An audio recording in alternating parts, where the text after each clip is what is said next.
अमृतमेतदेव गोविन्द दामोदर माधवेति। श्रीकृष्ण गोविन्द हरे मुरारे, हे नाथ नारायण वासुदेव। श्रीकृष्ण गोविन्द हरे मुरारे, हे नाथ नारायण वासुदेव। हे नाथ नारायण वासुदेव, हे नाथ नारायण वासुदेव।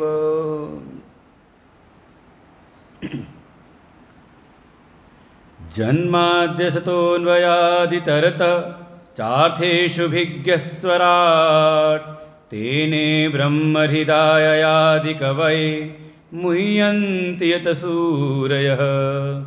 तेजो वारिमृदां यथा विनिमयो यत्र त्रिसर्गो मृषा, धाम्ना स्वेन सदा निरस्तकुहकं सत्यं परम धीमहि। धर्मप्रचितकैतवोऽत्र परमो निर्मत्सराणां सतां, वेद्यं वास्तवमत्र वस्तु शिवदं तापत्रयोन्मूलनम्। श्रीमद्भागवते महामुनिकृते किं वा परैरीश्वरः, सद्यो हृद्यवरुध्यतेऽत्र कृतिभिः शुश्रूषितत्क्षणात्। निगमकल्पतरोर्गलितं फलं शुकमुखादमृतद्रवसंयुतं, पिबत भागवतं रसमालयं मुहुरहो रसिका भुवि भावुकाः। पावन श्राद्ध पक्ष में पितरों के निमित्त यह श्रीमद्भागवत महापुराण की कथा, जो भी कथा में उपस्थित हैं, जिनका भी इस कथा आयोजन में सहयोग है, उनके पितरों के लिए समर्पित यह आज की कथा श्रीमद्भागवत महापुराण, जिसका कल हमने महात्मा श्रवण किया कि यह जीव के परम कल्याण की कथा है, मोक्षदायिनी कथा है।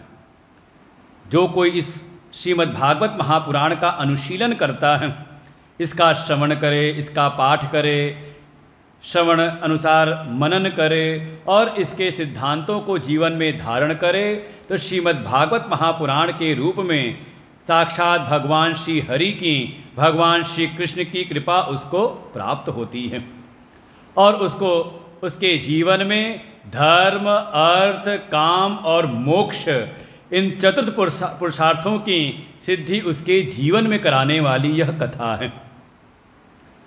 कथा के अतिरिक्त कोई परिश्रम करे संसार में तो अर्थ काम की ऐसा नहीं कि इसके जीवन में कोई कमी रहती है। ऐसा भी कह सकते हैं कि जो कथा नहीं सुन रहे उनको भी तो फल फूल रहे हैं। तो बिल्कुल निश्चित है अर्थ काम की प्राप्ति तो कोई भी कर ले, लेकिन जीवन में धर्म की स्थापना हो और धर्म के बल से मोक्ष प्राप्ति का कोई पात्र बने, ये तो सद्गुरु कृपा से जब कोई श्रीमद्भागवत महापुराण शास्त्र का जब अवगाहन करता है, इसका श्रवण करता है, तो उसके जीवन में सिद्धि होती है। और केवल उसका ही कल्याण नहीं, जो कोई इस श्रीमद्भागवत महापुराण कथा आयोजन में अपना सहयोग प्रदान करे और अपने पितरों के निमित्त अगर श्रीमद्भागवत पुराण का श्रवण करे, तो उनके पितरों का भी परम कल्याण सहज हो जाता है। अपुनर्भवम, उनको फिर बारंबार इस भवसागर में नहीं आना पड़ता। ऐसी ये पितृ कल्याण की ये श्रीमद्भागवत महापुराण की कथा, और ये अनादि काल से ये परंपरा चली आ रही है। जो कोई भी, और ये कम से कम इतना बोध तो बने, हम ये मनुष्य के जीवन में आए हैं तो केवल हमारा जीवन भोग प्रधान न रहे। खाओ पियो, अपना जीवन अपना कल्याण कर लें, अपना मजा, कल्याण की तो बात ही नहीं आती। केवल विषयी जीवन ना हो, केवल विषयों में ही हमारी रुचि न बनी रहे। यही तन कर फल विषय न भाई। शास्त्र इस ओर संकेत करते हैं, बहुत क्षणिक लाभ के लिए, छोटे मोटे सांसारिक लाभ के लिए ही अपने जीवन को न लगाए रखें, क्योंकि इतना कार्य तो पशु पक्षी भी अच्छी प्रकार से करते हैं। और केवल इतने तक ही हमारी भी दृष्टि बनी रही कि हम अपने भरण पोषण की व्यवस्था कर लें, हम अपने परिवार के भरण पोषण की व्यवस्था कर लें, तो इतना कार्य तो पशु पक्षी भी करते हैं। फिर ये मनुष्य जीवन की क्या महानता हुई। वास्तव में मनुष्य की महिमा, मनुष्य जीवन की, इस मानव तन की महिमा तो तब है जब इस मनुष्य तन को प्राप्त करके प्राणी, ये जीव अपना कल्याण तो करे ही करे, आत्मनो मोक्षार्थम, अपने मोक्ष के लिए, अपने कल्याण के लिए तो प्रयासरत रहे ही रहे, और साथ ही जगत हिताय च, अपने इस जगत के कल्याण के लिए भी अपना जीवन समर्पित करें। और ऐसा नहीं कि ये करने वाले जो होते हैं वो, उनके जो कर्तव्य उनका निर्वहन नहीं होता, क्योंकि यहाँ तक पहुँचने के लिए वो तो भावना अंतर्निहित है कि वो कर्तव्य की सीढ़ी चढ़ के तो यहाँ तक पहुँचा है। जीवन में धर्म का अच्छी प्रकार से अनुष्ठान करके, जहाँ जिस प्रकार के जो कर्तव्य हैं, चाहे वो परिवार में है तो अपने पारिवारिक कर्तव्यों का वहन, समाज में है तो सामाजिक कर्तव्यों का वहन, और जो भी ईश्वरीय कर्तव्य हैं, उपासना इत्यादि, योग धर्म उपासना, ये सीढ़ी चढ़ करके ही तो वहाँ पहुँचा जाता है। तो ऐसे व्यक्ति का जब परम कल्याण हो जाता है तो उसके माध्यम से स्वतः ही ये जगत के कल्याण के कार्य भी होने लगते हैं, और इसमें मनुष्य जीवन की सार्थकता है। तब कहते कि हाँ, बड़े भाग मानुष तन पावा, सुर दुर्लभ सदग्रंथ गावा, जो देवताओं के लिए भी दुर्लभ है, ऐसा ये मनुष्य तन हम जीवन में सार्थक करें।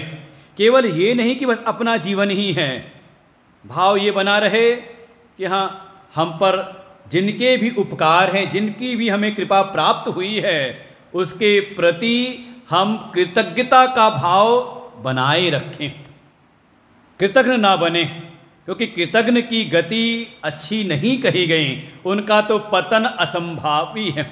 असंभव ऐसा नहीं कहते, बिल्कुल पक्का है उनका कि उनका पतन होता ही होता है। जीवन कृतज्ञता के भाव से सराबोर रहे, हर क्षण ये भाव बना रहे कि मुझ पर भगवान की कृपा है। आज जो मैं कुछ भी हूँ, देवताओं की, ईश्वर की, हमारे इष्टदेव की कृपा है, हमारे गुरु की कृपा है, और हमारे पितरों की कृपा है, उससे आज ये जीवन है। और इस बात को ध्यान रखते हुए जब वो जीवन जीता है, अपना भी भरण पोषण करता है और अपने इन कर्तव्यों का भी जब पालन करता है, तो ऐसा प्राणी धर्म के मार्ग से अर्थ काम की उपलब्धि करते हुए वो मोक्ष का भी अधिकारी स्वतः बन जाता है। स्वे स्वे कर्मण्यभिरतः सिद्धिम विन्दति मानवः, अपने इन कर्मों को, अपने इन कर्तव्यों का स्मरण करते हुए, इनका निर्वहन करते हुए वो मोक्ष रूपी सिद्धि का अधिकारी स्वतः हो जाता है। ऐसे ही मनुष्यों के कल्याण के लिए श्रीमद् भागवत महापुराण का प्राकट्य हुआ स्वयं भगवान नारायण के श्रीमुख से। श्रीमद् भागवत कथा का प्रारंभ ही किया मंगलाचरण के द्वारा, और देखें यही श्रीमद् भागवत की सार्वभौमिक स्तर पर प्रतिष्ठा का कारण बना। आप अन्य पुराण उठाएंगे तो वहाँ उस पुराण के जो भी अधिष्ठात्र देव हैं, उनके नाम के स्मरण के द्वारा पुराण की कथा प्रारंभ होती है। जैसे शिव पुराण उठाएंगे तो वहाँ शिव जी की स्तुति के द्वारा ही आद्यंत मंगलमजात समान भावम, ऐसे भगवान शिव का स्मरण करते हुए प्रारंभ होगा। देवी पुराण है तो माँ भगवती की का स्मरण करते हुए, स्तुति करते हुए। लेकिन जो श्रीमद् भागवत महापुराण का जो प्रारंभ है, इसके प्रतिपाद्य अधिष्ठात्र देव तो हैं परमात्मा श्री कृष्ण। वो 6 अंग याद रखेंगे, जो कभी गुरुदेव ने कई बार सुनाया था, शायद यहीं पर सुनाया था अभी पिछली कथा में ही, कि 6 चीज़ों का स्मरण करते हुए जब शास्त्र में प्रवेश करते हैं तो उस किए हुए अनुष्ठान का पूर्ण फल प्राप्त होता है। कि जैसे हमने किसी मंत्र का अनुष्ठान करना है तो उस मंत्र के देवता कौन हैं, उस मंत्र के ऋषि कौन हैं, छंद क्या है, उसके बीज क्या है, उसमें कीलक क्या चीज़ है और किस लिए इसका विनियोग किया जा रहा है। जब इन चीज़ों का स्मरण करते हुए कोई कार्य अनुष्ठान को जब संपादित करता है तो वो सर्वथा फलीभूत होता है। तो ऐसे ही भागवत का विनियोग भी बताया गया। ओम अस्य श्रीमद्भागवत आख्य स्तोत्र मंत्रस्य नारद ऋषि बृहति छंद श्रीकृष्ण परमात्मा देवता ब्रह्म बीजम भक्ति शक्ति ज्ञान वैराग्ये कीलकम मम श्रीमद्भागवत प्रसाद सिद्ध्यर्थम पाठे विनियोग। जो श्रीमद्भागवत का जो प्रसाद है वो हमारे जीवन में सिद्ध हो जाए। क्या है प्रसाद का? कैवल्य की प्राप्ति। सर्व वेदांत सारम यद ब्रह्मात्मैकत्व लक्षणम वस्तु अद्वितीयम तन्निष्ठम कैवल्यैक प्रयोजनम। हमें कैवल्य पद की, मोक्ष पद की प्राप्ति हो जाए, यही श्रीमद् भागवत का समझ लें ये प्रसाद है। हमारे मन की जो भी कुंठाएं हैं, ये मोह शोक भय इत्यादि, इन सब की निवृत्ति हो जाए। इन भव सागर के बंधनों से, भव बंधनों से हम मुक्त हो जाएं, यही श्रीमद् भागवत जी का प्रसाद है। इस प्रसाद की सिद्धि जीवन में हो जाए, इसके लिए हम श्रीमद् भागवत का श्रवण करें। और स्पष्ट किया, इसके जो देवता हैं वो परमात्मा श्री कृष्ण हैं। ऐसे भगवान के 24 अवतारों का वर्णन है, लेकिन जो प्रधान देवता, जो प्रतिपाद्य देवता हैं श्रीमद् भागवत के, वो हैं परमात्मा श्री कृष्ण। अर्थात ब्रह्म तत्व में उनकी ही, परम तत्व के रूप में उनकी स्थापना इसमें है। इसके जो ऋषि हैं वो हैं देवर्षि नारद। अब कल तो उनकी महिमा सुनी ली। अन्य धर्मान तिरस्कृत्य पुरस्कृत्य महोत्सवान तदा नाहम हरेर्दासो भक्ति त्वाम न प्रवर्तय।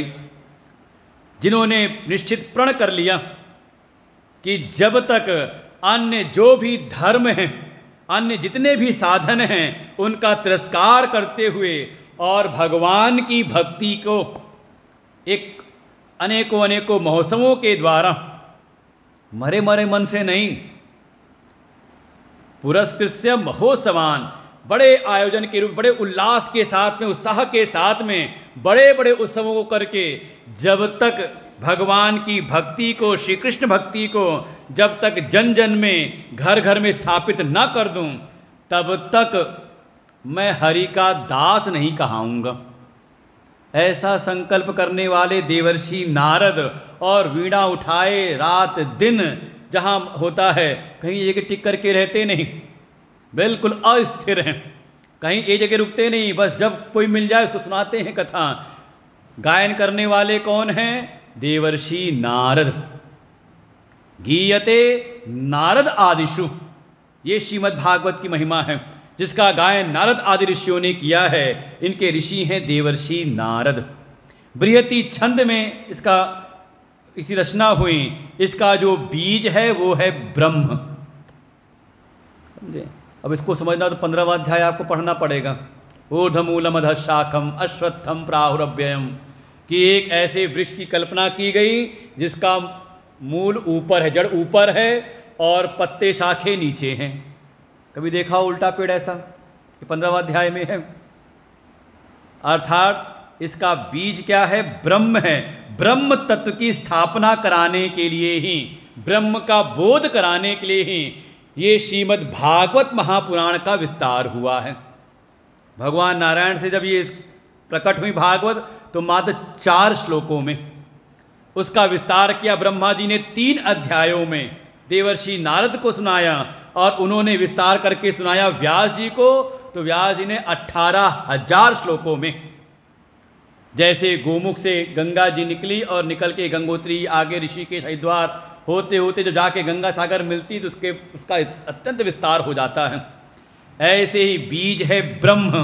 ब्रह्म तत्व की स्थापना, उसका बोध कराने के लिए ही, ब्रह्मात्मैकत्व लक्षणम, उस एक तत्व का ही बोध कराने के लिए श्रीमद् भागवत, समझ लो इसका बीज वही है नारायण ब्रह्म स्वरूप। इसकी जो शक्ति है, कहा वो है भक्ति। वहाँ तक अगर पहुँचना है, ब्रह्म तत्व तक पहुँचना है, तो आवश्यकता है, जो प्रधान साधन है वो है भक्ति। भक्ति माने अगरबत्ती धूप, अरे कम से कम फ़ोन वोन बंद कर लो। अब माता जी अब क्या कहें, आता ही नहीं बंद होने करने के लिए। ऐसी चीज़ रख ली जिसके बारे में खुद ही ना पता हो, किसी बच्चे से करवा लो, जाओ।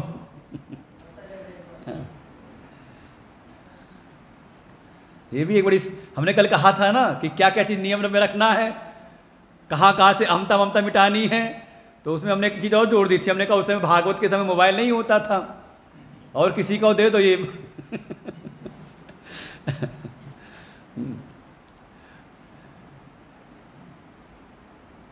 भक्ति अर्थात समर्पण।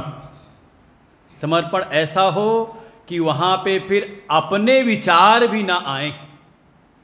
बिल्कुल ऐसा समर्पण होना चाहिए। जब तक अपनी इच्छा शेष है या अपने अनुसार हम जीवन जीना चाहते हैं, तो समझ लो अभी ये भक्ति नहीं है। यहाँ तो बिल्कुल शीश उतार भूमि धरे, यहाँ तो सिर उतार करके चरणों में रखना पड़ता है। मतलब अपने विचार, अपनी बातें, अपने संस्कार को सत्य मान करके जीना, समझ लो फिर भक्ति के मार्ग में नहीं। आप उपासक हो सकते हो, आप कर्मकांडी अच्छे हो सकते हो, आप सेवक हो सकते हो। भक्ति के लिए तो अपना अभिमान, अहम मिटाना पड़ता है, तब कोई होता है। जाति पात कुल धर्म बढ़ाए, इन सब को किनारे करके कोई समर्पित हो जाए तो कहा वो भक्त कहलाता है। भक्ति ही प्रधान साधन है वहाँ तक पहुँचने के लिए। और कीलित है ये श्रीमद् भागवत की कथा, कीलक इसका है ज्ञान और वैराग्य। आदि मध्यावसानेषु वैराग्याख्यान संयुतम। इस श्रीमद् भागवत महापुराण की जितनी कथाएं हैं, इसमें जो भगवान की लीलाओं का वर्णन है, इसमें जो भगवान के कथाएं हैं, इसमें जो भगवान के लिए व्रत बताए गए हैं, जहाँ कहीं भी कोई चर्चा है, उन सब का एक ही प्रयोजन है कि संसार से हमारा मन हटे। कम से कम 2 घंटे के लिए ही संसार से हम अपनी सारी कनेक्टिविटी तोड़ करके यहाँ बैठे सत्संग भवन में। जब तक संसार से हमारी कनेक्टिविटी टूटती नहीं है, तब तक भगवान से तार जुड़ते नहीं। सबके ममता ताग बटोरी, मम पद मन ही बांध बर डोरी। यही उपाय है। अगर 2 घंटे के लिए नहीं कर सकते तो फिर जीवन में कभी सिद्धि हो नहीं सकती। फिर जीवन में कैसे होगी? अगर केवल 2 घंटे के लिए भी, सत्संग के लिए भी अगर हम ऐसा नहीं कर सकते, समय 2 घंटे पूरा नहीं निकाल सकते, तो समझ लें फिर तो आगे बड़ा मुश्किल है। तो दोष परमात्मा में नहीं है, दोष साधनों में नहीं है, दोष कहाँ है? कहा अपने ही भीतर। ऐसी कहा हर एक कथा। और देखें कल भी कहा था आत्मदेव के 2 पुत्र हैं, कौन से अच्छे? तो आपने कह दिया गोकर्ण बड़े अच्छे हैं। अरे वो ज्ञान जो दिया गोकर्ण जी ने, वो तो महात्मा जी ने पहले भी दे दिया था, लेकिन तब समझ नहीं आया था। क्यों? क्योंकि चित्त के भीतर संसार की वासनाएं थी। और महात्मा जी ने कहा था मुंचा ज्ञानम प्रजारूपम मोहत नरके गति। कहा ये अज्ञान को त्याग दो, ये संसार की वासना, त्यज संसार वासनम, ये संसार की वासनाओं को त्याग दो, इसमें मोह करने वाले का तो पतन ही होता है। वो समझ में नहीं आया था महात्मा जी की बात। कब समझ में आया? कहा जिस पुत्र की चाह थी उसी पुत्र से जब दुखी हो गए तो। इसलिए समझ लेना, घर में अगर कोई विरोधी है हमारी भक्ति साधना का, तो उससे द्वेष मत करना, मनी मन उसको प्रणाम करना। ऊपर से भले ना करना, लेकिन मनी मन उनको प्रणाम कर लेना कि भगवान की बड़ी कृपा है। अगर आप ऐसे ना होते, इतना आप विरोध ना करते, तो शायद हमारा मन संसार से हटता नहीं। और जब तक संसार से मन हटता नहीं तो भगवान से जुड़ता नहीं। इसलिए ज्ञान वैराग्य से कीलित है। धुंधकारी से मिला वैराग्य और गोकर्ण से प्राप्त हुआ उनको ज्ञान। समझे? दोनों चीज़ें आवश्यक हैं, केवल भक्ति नहीं। ज्ञान और वैराग्य की भी आवश्यकता है। बिना ज्ञान वैराग्य के, बिना समझ के कहा आपको भगवत प्राप्ति नहीं हो सकती।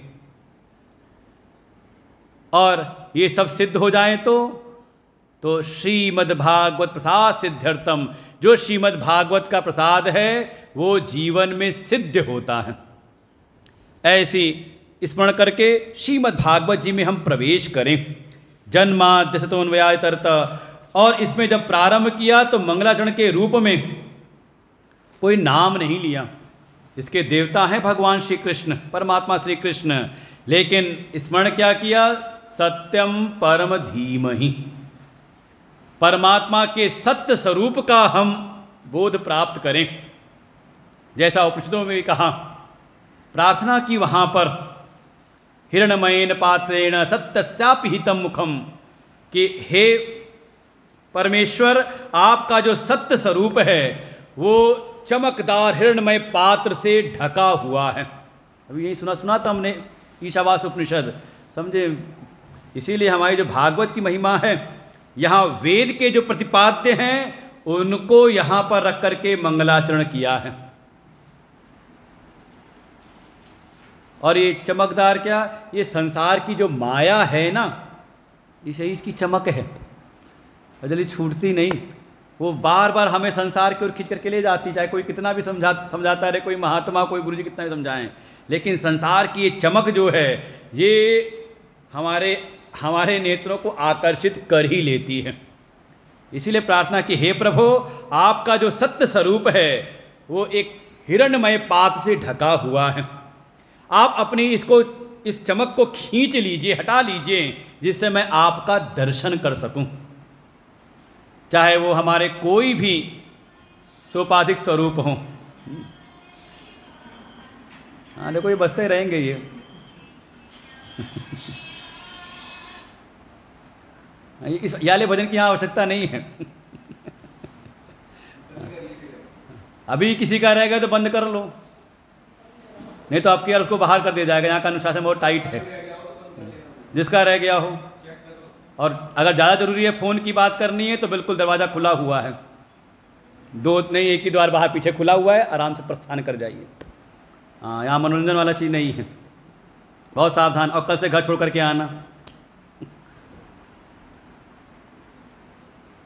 ना। इतना बताने के बाद भी बार बार, ये वो कथा नहीं है कि लेके चले आए दो चार, और बच्चे को जो लेकर के आए वह सावधान है ना, आवाज़ नहीं आनी थी बच्चों की। बिल्कुल सत्संग सुनो, ये कल्याण करने के लिए, अपने और अपने पितरों के कल्याण के लिए कथा है। तो उसके लिए नियम, जब कोई भी कार्य हम सकाम भाव से करते हैं तो उसमें विधि का पालन करना अनिवार्य होता है। और यदि आपने विधि में कहीं त्रुटि की तो उसका विपरीत परिणाम आपके जीवन में आता है। और फिर इसीलिए कई बार लोग पूजा पाठ करते करते एक दिन छोड़ देते हैं। क्यों? कोई फल नहीं मिला, कुछ काम बना नहीं, देखो कुछ नहीं करते, बड़े सुखी रहते हैं। आवश्यकता है जानने की कि साधन तो हमने अच्छा पकड़ा था, लेकिन अपने मन के अनुसार किया हमने। जैसा मन किया वैसे ही कर लो, भगवान का भजन कर लो, जैसे कर लो वैसे ही कल्याण होता है। होता नहीं, कई बार उसमें दोष होने पर समस्याएं और बढ़ जाती हैं। जैसे घर की रसोई है, अगर आपने सही से कार्य नहीं किया तो जो साधन हमारे सारे कार्यों को सुलभ करता है वो समस्या भी कर सकता है। हर एक जगह पर आवश्यकता है, अगर विशेष आपको फल की प्राप्ति करनी है। यहाँ पर सत्य स्वरूप परमात्मा का बोध कराने के लिए उनका स्मरण किया। हे प्रभु, आपकी कृपा से हम अपनी बुद्धि में आपके सत्य स्वरूप को, सत्य के अन्वेषक बने। सत्य क्या है, परमात्मा का वास्तविक स्वरूप क्या है, इसको जानने की जिज्ञासा भीतर हो। दुनिया में कहीं सुनी बात तो बहुत सब चल रही हैं, कोई कुछ बता जाता है, कोई कुछ बता जाता है, लेकिन वास्तविक बात क्या है? उन सत्य स्वरूप परमात्मा को हम बुद्धि में धारण करें। कौन है वो? तो उनका बोध कराया दो लक्षणों के माध्यम से। देखो, किसी भी चीज़ का अगर आपको ज्ञान कराना हो तो आप लक्षणों का सहारा लेके बताते हो। जैसे अगर बुखार आ जाए तो आप लक्षण से पहचानते हो कि शरीर में कुछ गर्माहट सी है, कुछ शरीर भारी भारी सा लग रहा है, सिर में कुछ दर्द सा हो रहा है, कुछ खाने में अच्छा लग नहीं रहा।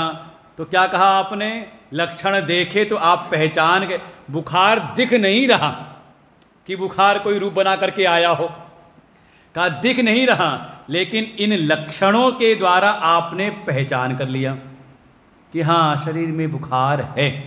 तो ऐसी सत्य स्वरूप परमात्मा हैं, उनको लक्षण के द्वारा जाना जाता है।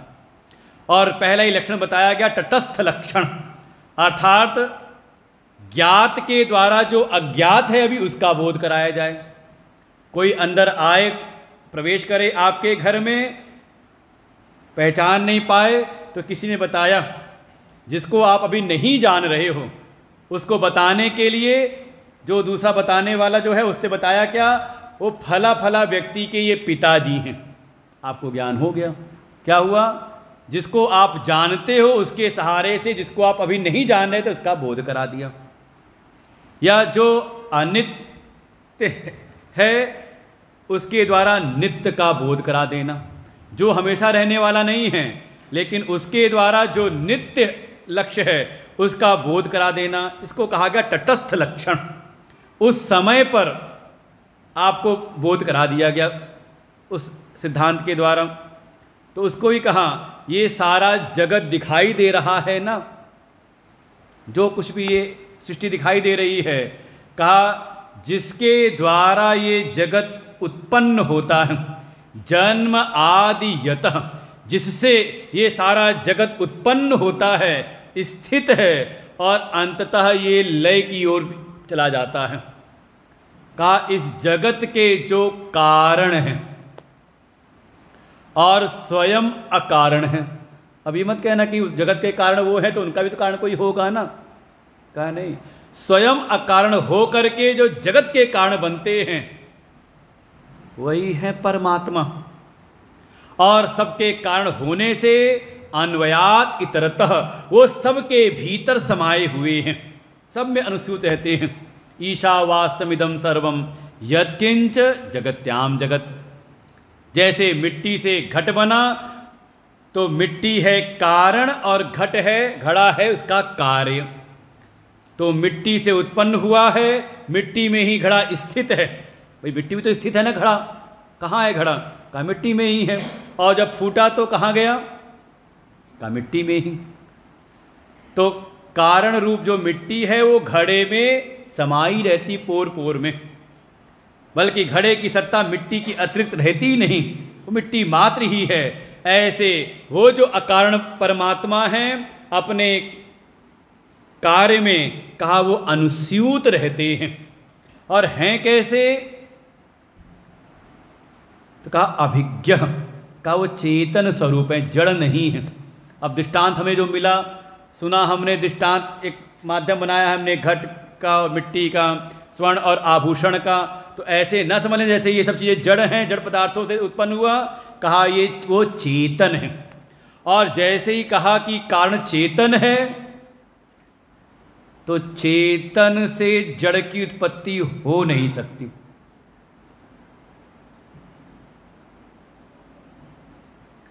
चेतन से जो होगा वो चेतन ही होगा, जड़ की उत्पत्ति हो नहीं सकती। तो जब जड़ से चेतन से जड़ की उत्पत्ति हो नहीं सकती, तो ये जो भी दृश्य जगत है ये समझ लो ये उससे उत्पन्न हुआ नहीं बल्कि उसमें कल्पित है। यथा स्वप्न, सब वहाँ पे क्रिया कारक व्यवहार सब दिखाई देता है, लेकिन केवल अज्ञान अवस्था में ही सब ये जगत कल्पित है। उस अधिष्ठान चेतन पर ये सारा जो जड़ जगत दिखाई दे रहा है सब उस पर अध्यस्त है। यही बात समझनी है। और तो और उनके उन परम तत्व की कृपा से, उन चेतन प्रभु की कृपा से ही ये ब्रह्मा आदि जो कोई भी देवता लोग, जो ज्ञानी लोग हैं, उन सब को उस तत्व का ज्ञान भी उनकी कृपा से ही होता है। सोई जानत जेहु देहु जनाई। और उनके संकल्प मात्र से जिस पर उनकी कृपा हो जाए, जिसका वर्ण वो परम तत्व कर लेता है, उसके सामने अपने स्वरूप को प्रकट कर देता है। ब्रह्मा आदि जो भी कवि ज्ञानी महापुरुष हैं, देवता आदि, उन सब को उस तत्व का ज्ञान उनकी कृपा से ही, कह सकते हैं उनके प्रकाश से ही सारा जगत प्रकाशित होता है। इसको ऐसे समझ लो, कुछ भी जानने से पहले आपको अपने होने का ज्ञान होता है कि नहीं होता? अच्छा, अपने होने का ज्ञान किसने कराया आपको कि तुम हो? किसने कराया? टीचर ने कराया जब स्कूल गए तब, कि तुम हो, पहले अपने को जानो, हाँ तुम हो। हाँ, ये कह सकते हो कि क्या दुनिया है, कोई हमारा अस्तित्व कोई हमें समझता ही नहीं कुछ, वो बात अलग है, लेकिन मैं हूँ ये तो है ना। किसके द्वारा हुआ? किसने कराया? आपकी सत्ता का बोध कि मैं हूँ, ये किसने कराया?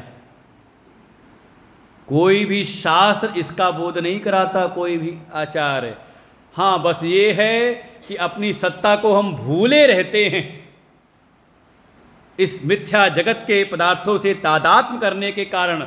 और जब हम सत्संग सुनते हैं, जब सद्गुरुदेव उपदेश करते हैं, तो उसके द्वारा ये जितना आपके स्वरूप के ऊपर अज्ञान आवरण है, वो अज्ञान का पर्दा छटता है और आपको अपने स्वरूप का स्मरण हो आता है। नष्टो मोह स्मृतिर्लब्ध्वा, अर्जुन ने यही बात कही कि मुझे अपने स्वरूप की स्मृति हो आई है, मैं हूँ। का किसके कारण? का वो परम चेतन स्वतः ही प्रकाशित होता है, उसको प्रकाशित करने के लिए किसी और की आवश्यकता नहीं है। तो ये सारा जगत है कैसा? तो उसी बात को, कोई चेतन से चेतन की उत्पत्ति, चेतन से चेतन ही उत्पन्न हो सकता है, जड़ हो नहीं सकता। तो ये जो सारा जड़ जगत दिखाई दे रहा है, तो कहा ये सब का सब जिसमें रहते हुए, जिसकी सत्ता से है तो झूठा अमृषा, लेकिन लगता कैसा है? अमृषा, बिल्कुल सत्य दिखाई देता है। झूठे उस सत्य जाहि बिनु जाने, जिमी भुजंग बिनु रजु पहचाने। गोस्वामी ने इसी बात को सरल कर दिया कि जैसे जब तक रस्सी का बोध नहीं होता तो उस पर सांप आदि की भ्रांति होती रहती है, ऐसे ही वो चेतन का जब तक बोध नहीं होता, अपनी सत्ता का बोध नहीं होता, तब तक ये सारा जितना भी झूठा जगत है वो हमें सत्य लगता है कैसा?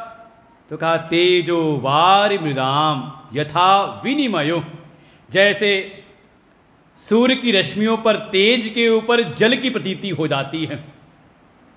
मृग मरीचिका का जल, ये भागवत जी चल नहीं है, ये मत समझना कुछ और चल रहा है, ये भागवत की कथा ही है।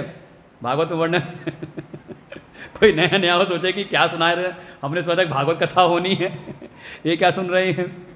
ये हमारा सत्संग भवन है ना, हमारा आश्रम है, तो आश्रम में कथा ऐसे ही होती है। यहाँ के परमाणु ऐसे कि वो ऐसे ही करवाते हैं, बुलवाते हैं। जैसे मृग मरीचिका का जल,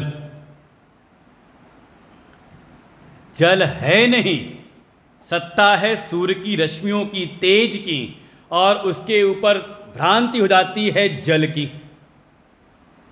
अन्न के ऊपर अन्न की प्रतीति हो जाना। फिर ऐसे ही वार मृदाम, जैसे जल के ऊपर थल की प्रतीति, और इसका विपरीत भी, थल के ऊपर जल की प्रतीति, ये सब हो जाता है। अरे महाभारत की कथा इसी पर, महाभारत युद्ध इसी पर हो गया। वो कथा में था, लगा कि अरे सामने कुछ कुंड सा बना हुआ है, दुर्योधन ने अपनी धोती संभाल ली आगे बढ़ने के लिए, पैर रखा, अरे ये तो थल है, लगा था जल का कोई कुंड है, निकल गए। अगले कक्ष में गए, फिर देखा जल है, कहा नहीं नहीं नहीं, वो भ्रांति हुई थी जैसे पिछले वाले में हुई थी, जल नहीं थल ही होगा, और बिना संभाले उतर गए। घटना हो गई, हंसी मजाक हो, हंसी हो गई वहाँ पर, मन के चित्त के भीतर द्वेष बैठ गया। तो ये सब होता है इस जगत में देखें तो जैसे वस्तु थी कोई और, सत्ता थी किसी और की, और उसके ऊपर भ्रांति हो गई किसी और चीज़ की। वैसे ही यत्र, जिसमें ये सब हो जाता है, जब तक उस जिस सत्ता का बोध हुए बगैर उसमें ये सारा प्रपंच झूठा होते हुए भी सत्यवत दिखाई देता है। ऐसा जो परम तत्व है वास्तव में वही परम सत्य स्वरूप है। धामना सेन सदा निरस्त कोकम, वो जो परम तत्व है उसमें अगर उस तत्व को देखें तो वहाँ ना कोई माया है ना कोई माया की छाया है। ऐसे नित्य निरुपाधिक परम शुद्ध उस परम सत्स्वरूप परमात्मा को हमारी बुद्धि धारण करे, ऐसी सामर्थ्य हमें मिले, ऐसी भगवान से प्रार्थना करते हुए श्रीमद् भागवत जी का प्रारंभ होता है।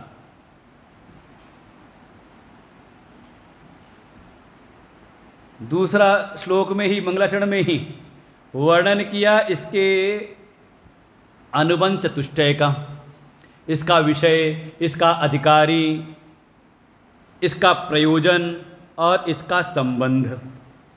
ये चार चीज़ों का ज्ञान होना चाहिए किसी शास्त्र को पढ़ना है तो। किन नियमों से ये शास्त्र अनुबंधित है ये पता होना चाहिए।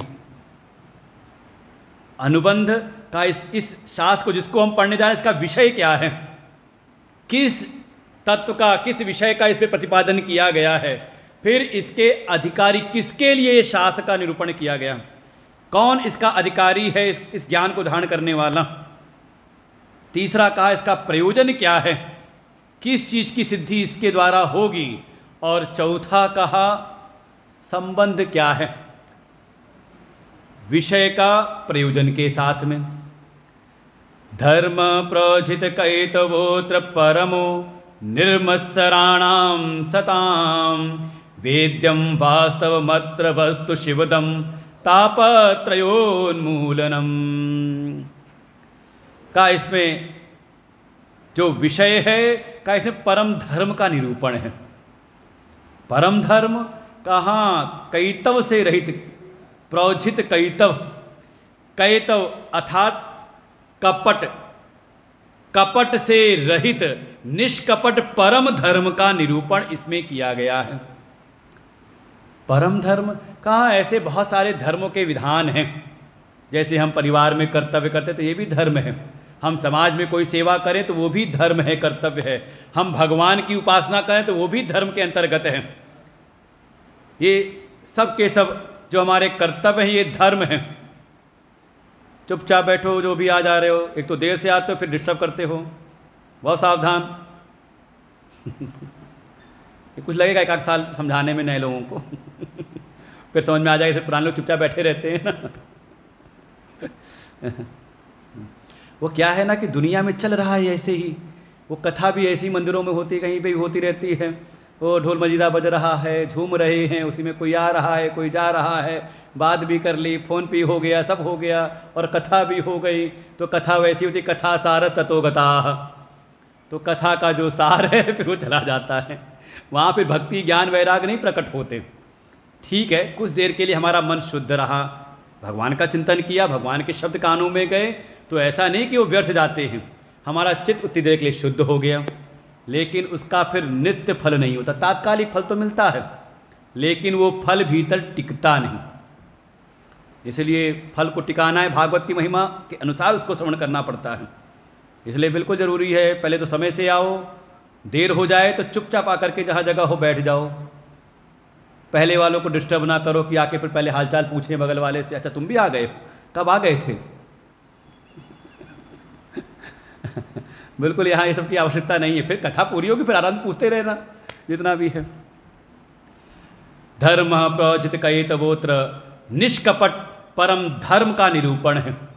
ऐसे धर्म के बहुत सारे प्रारूप हैं, हम सब धर्म का पालन किसी न किसी रूप में करते हैं, और ना कर रहे होते, ना किया होता, धर्म की पूंजी न होती तो इस कथा में प्रवेश ना होता, या आकर के बैठते उठ के सोचे में चले जाते, तो हम लोग समझ जाते हैं कि अभी उतनी कमाई नहीं है।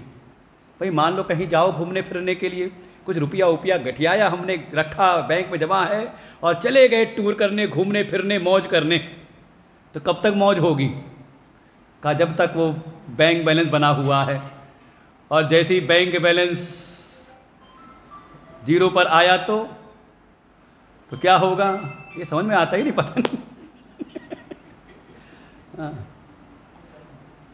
मतलब समझदार व्यक्ति वो होता है कि पहले से ही समझ जाए। फिर कहते हैं चलो स्वयं की समझ नहीं जाएगी, दूसरे को देख के समझ लेते, दूसरे ने कहा तो समझ लेते। कहा नहीं, जब तक अपना हाथ नहीं जलेगा तब तक हम सीखेंगे नहीं।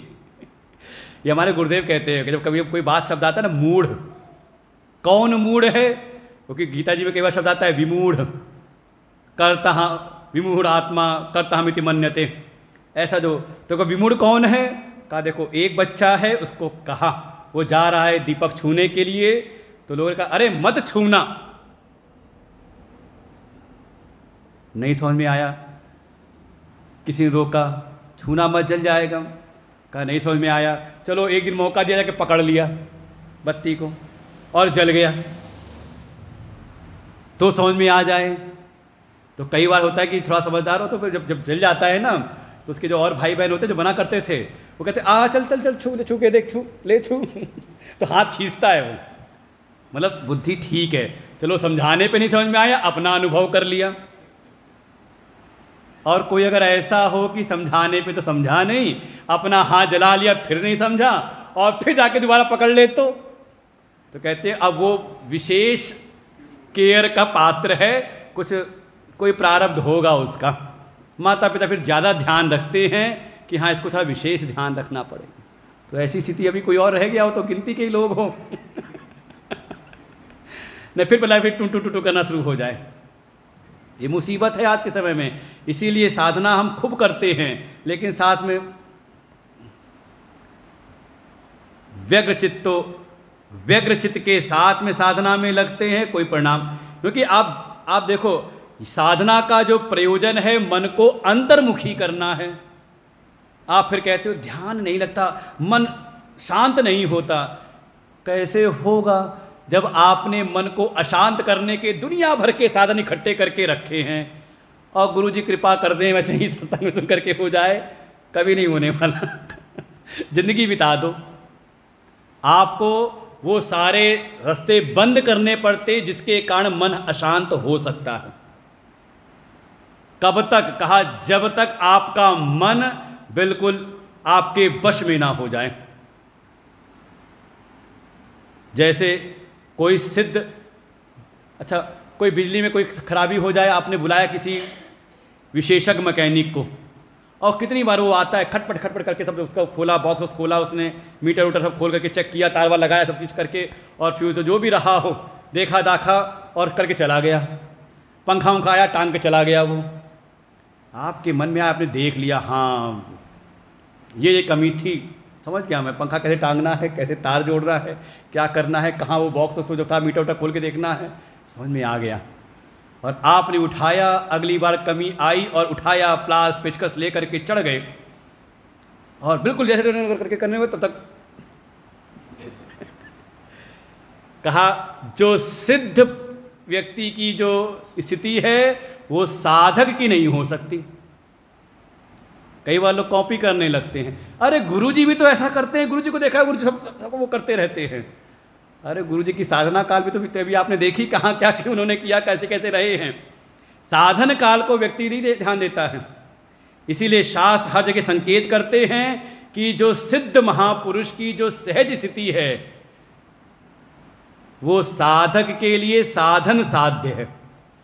साधना करते हुए वहाँ तक हमें पहुँचना है, सीधे उनकी कॉपी नहीं करनी है। अगर आपको ठीक है, आपने देखा, समझ में आ गया, तो कोई समझदार है, चलो अपने आप करता हूँ, तो थोड़ा प्रिकॉशन के साथ में करता है। रबड़ की चप्पल भी पहन लेगा, फिर जाके पहले लाइट को क्या कहते हैं, मेन लाइट को नीचे गिराएगा, सारे साधन करने पड़ते हैं। फिर हर चीज़ को बड़ी सावधानी से एक एक चीज़ को उठा करके आराम आराम से करेगा, तो हो सकता है ध्यानपूर्वक करे तो कर लेगा। वो सोचे जैसे उसने किया, जाए मैं करके कोई चप्पल की जरूरत नहीं, कुछ नहीं, अपना कोई मेन स्विच बंद नहीं किया, कर दिया, तो कभी धमाका भी हो सकता है तार जोड़ते ही। ऐसे ही अपनी साधना में भी जहाँ जहाँ से भी मन बाहर की ओर जाके विक्षिप्त हो सकता है, उन सब से तारतम्य तोड़ना पड़ता है एक समय। तब इसलिए देखिए, कोई भी कहा गया विद्यार्थी लक्षण में कहा गृह त्यागी, ये 5 लक्षणों में आता है।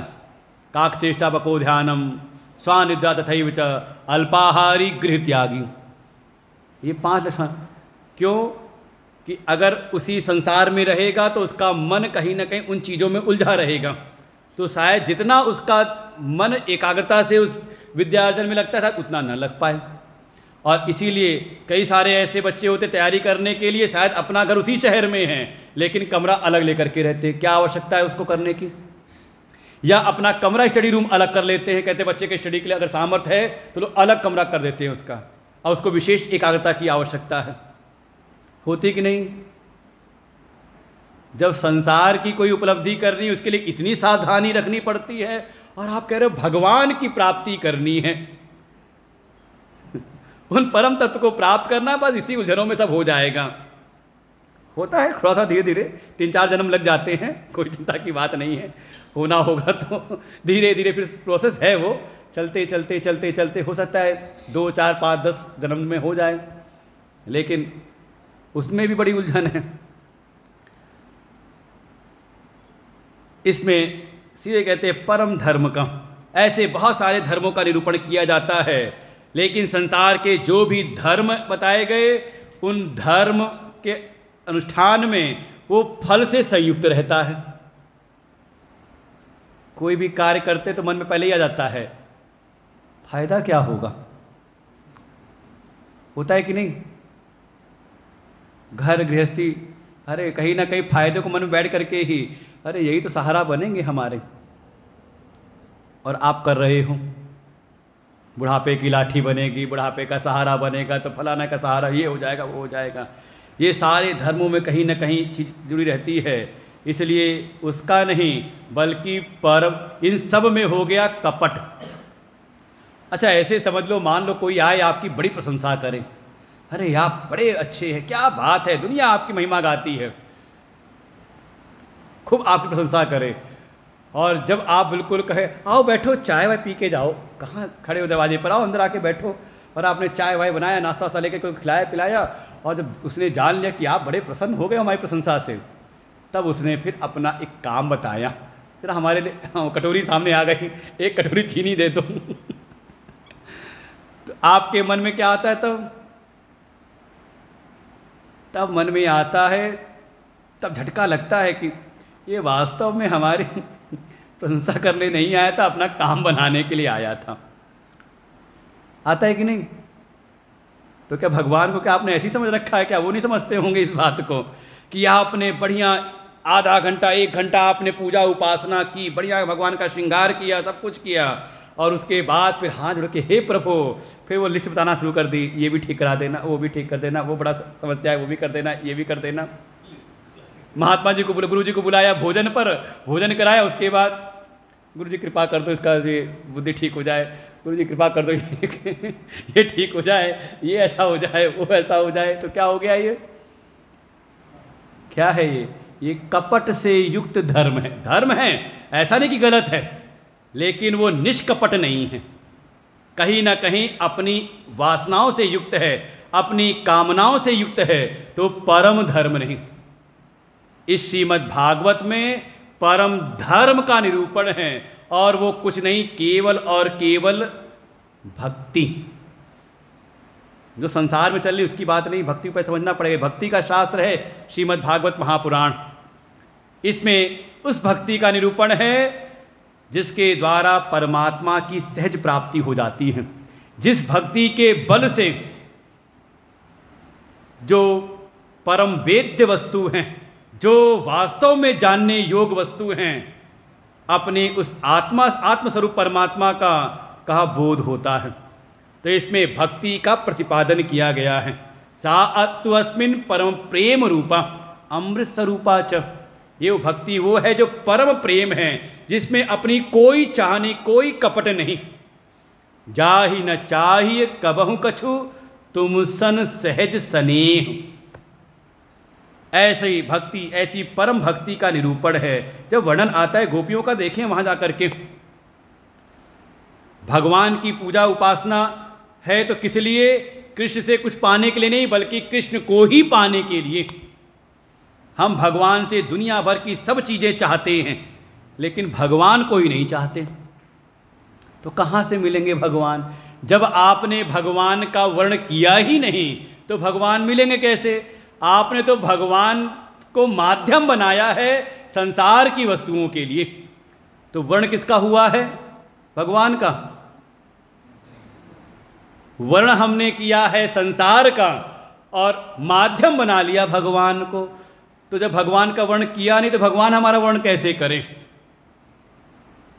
समझो।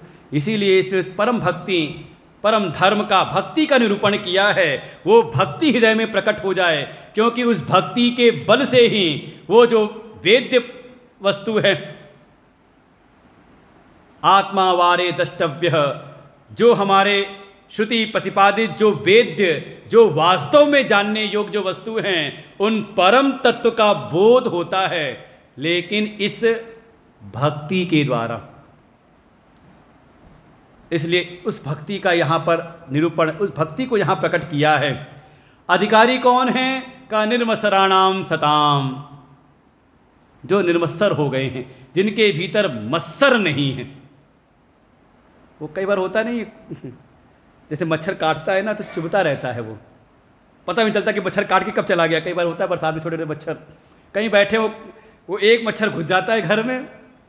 मच्छरदानी लगा के सोए हो तो अंदाज काफ़ी अच्छा होगा। मच्छरदानी में एक मच्छर घुस जाए ना, जितना तंग वो एक अकेले करता है ना, वो 10 मच्छर नहीं करते। वो आता है, काटता भी है, चुभता भी है और भाग जाता है, दिखता भी नहीं। ऐसे ही एक मच्छर भीतर चुभता रहता है। कब? कोई थोड़ा सा हमसे आगे निकल जाए। साथ में लगे थे साधना करते हुए, थोड़ा सा वो आगे बढ़ गया तो, थोड़ा उसकी महिमा ज़्यादा होने लग जाए तो वो चुभता है काटता है भीतर, और काटता भी और दिखता भी नहीं है। मारते रहो मच्छरदानी लगा करके, हिट ले करके आओ, कोई हिट काम नहीं आता। वो जो है उसी को कहा मत्सर, मत्ता सरती थी, मुझसे कैसे आगे निकल गया। इसी को आपकी भाषा में कहें, कहा भीतर जलन होने लगती है। ये कैसे आगे, इसका काम कैसे बन गया? जरूर इसने कुछ ज़्यादा चापलूसी कर ली, ज़्यादा उसके नंबर बढ़ गए।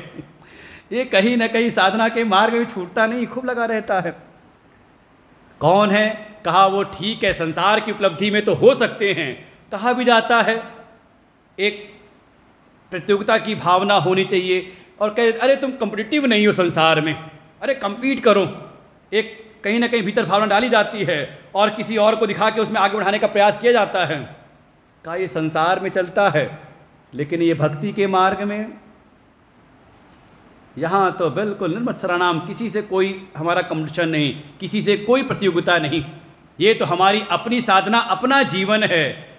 हमारा अगर मान लो प्रतियोगिता है भी, तो अपने पूर्व की स्थिति से हमें आगे बढ़ते रहना है, नीचे हमारा पतन ना हो। जितना हम आगे उससे नीचे ना जाएं, बल्कि आगे बढ़ते रहें, किसी और से कोई हमारा। और इसीलिए जो भक्ति के इस मार्ग में आता है उसको तो दूसरा दिखता ही नहीं, ध्यान ही नहीं जाता। और बल्कि अगर कोई आगे निकलता चला जाए तो उसके मन में प्रेरणा ये आती, देखो भगवान की कितनी कृपा है, जलन नहीं होती, बल्कि उससे भी वो प्रेरित होता है कि जैसे ये आगे निकले, चलो हम भी प्रयास करते हैं, अपनी भक्ति को बढ़ाएं, थोड़ा हमारा भी कल्याण हो जाए। जलन नहीं होती। जो साधक है, कोई भक्त है, तो दूसरे की प्रगति को देख करके वो उसको मच्छर जैसे चुभता नहीं है, बल्कि उससे ही प्रसन्न होता है, प्रेरित होता है। ऐसे जो हैं वास्तव में वे ही अधिकारी हैं। और कई बार तो ऐसा होता है कि वो दूसरों को आगे बढ़ाने में लग जाते हैं, दूसरे भी आगे बढ़ जाएं इस मार्ग में। अगर हम भक्ति के मार्ग में हैं तो हमारे साथ में 4 और हैं, वो भी आगे बढ़ें, और इस भाव में कोई आ जाए तो वास्तव में वो उस पर भगवत कार्य में निपुण हो जाता है। और कहीं अगर लेश मात्र भीतर है केवल अपने लिए ही, तो वो फिर अधिकारी नहीं बनता इस भक्ति का। निर्मसराणाम सताम। प्रयोजन कहा, जिसको ये भक्ति मिल जाए ना, उस भक्ति के बल से जान लेता है उन परम तत्व को, तो जानते ही उसका शिवदम परम कल्याण हो जाता है। तापत्रयोन्मूलनम, उसके जीवन के तीनों ताप दूर हो जाते हैं। आधि भौतिक, आधि दैविक, आध्यात्मिक, तीनों प्रकार के जो ताप हैं का उसके जीवन से नष्ट हो जाते हैं। ताप के लिए कोई जगह रही नहीं जाती। इस चीज़ के लिए ही श्रीमद्भागवते महामुनि कृते, वो जो महामुनि व्यास जी हैं, इस प्रयोजन के लिए ही उन्होंने श्रीमद्भागवत की रचना की है।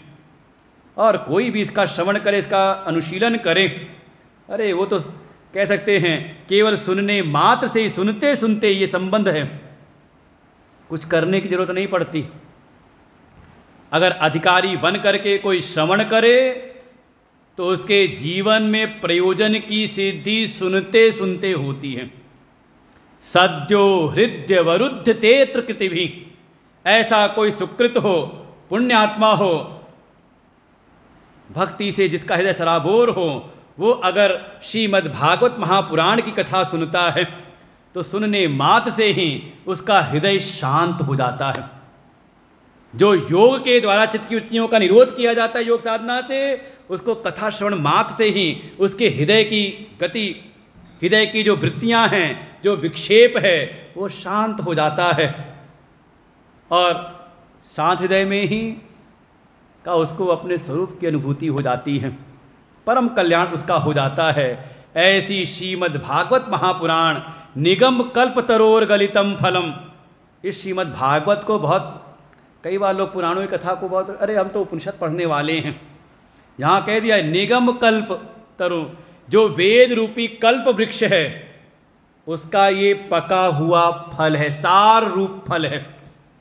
और वो फल भी, उसकी मधुरता तब और बढ़ गई जब ये महामुनि सुखदेव के द्वारा उच्छिष्ट हुआ। सुखदेव जी की वाणी से जब ये प्रकट हुई राजा परीक्षित को निमित्त बना करके, तब तो इसकी मधुरता और बढ़ गई है। इसलिए पिबत भागवतम रसम आलयम मुहुरहु रसिका भुवि भावुकाः, इसका तो निरंतर पान करें, इसमें कुछ भी त्याज्य नहीं है। ये ऐसा फल है जिसको समूल रूप में कोई भी पान कर सकता है, इसका साथ प्राप्त कर सकता है। अब जिसका उठ के चले जाओ, जिसका ही फ़ोन हो, किसका फ़ोन बज रहा है, जिसका बजे उठा के रुक जाओ बाहर, फिर जिसका भी फ़ोन उठ के बाहर जाओ, बैठने की जरूरत नहीं है, कथा लायक नहीं फिर। हाँ जाओ, आते पहले डिस्टर्ब किया, पहले इतनी बार, दो तीन बार बता दिया, उसके बाद भी फ़ोन न करके आओ घर जा करके।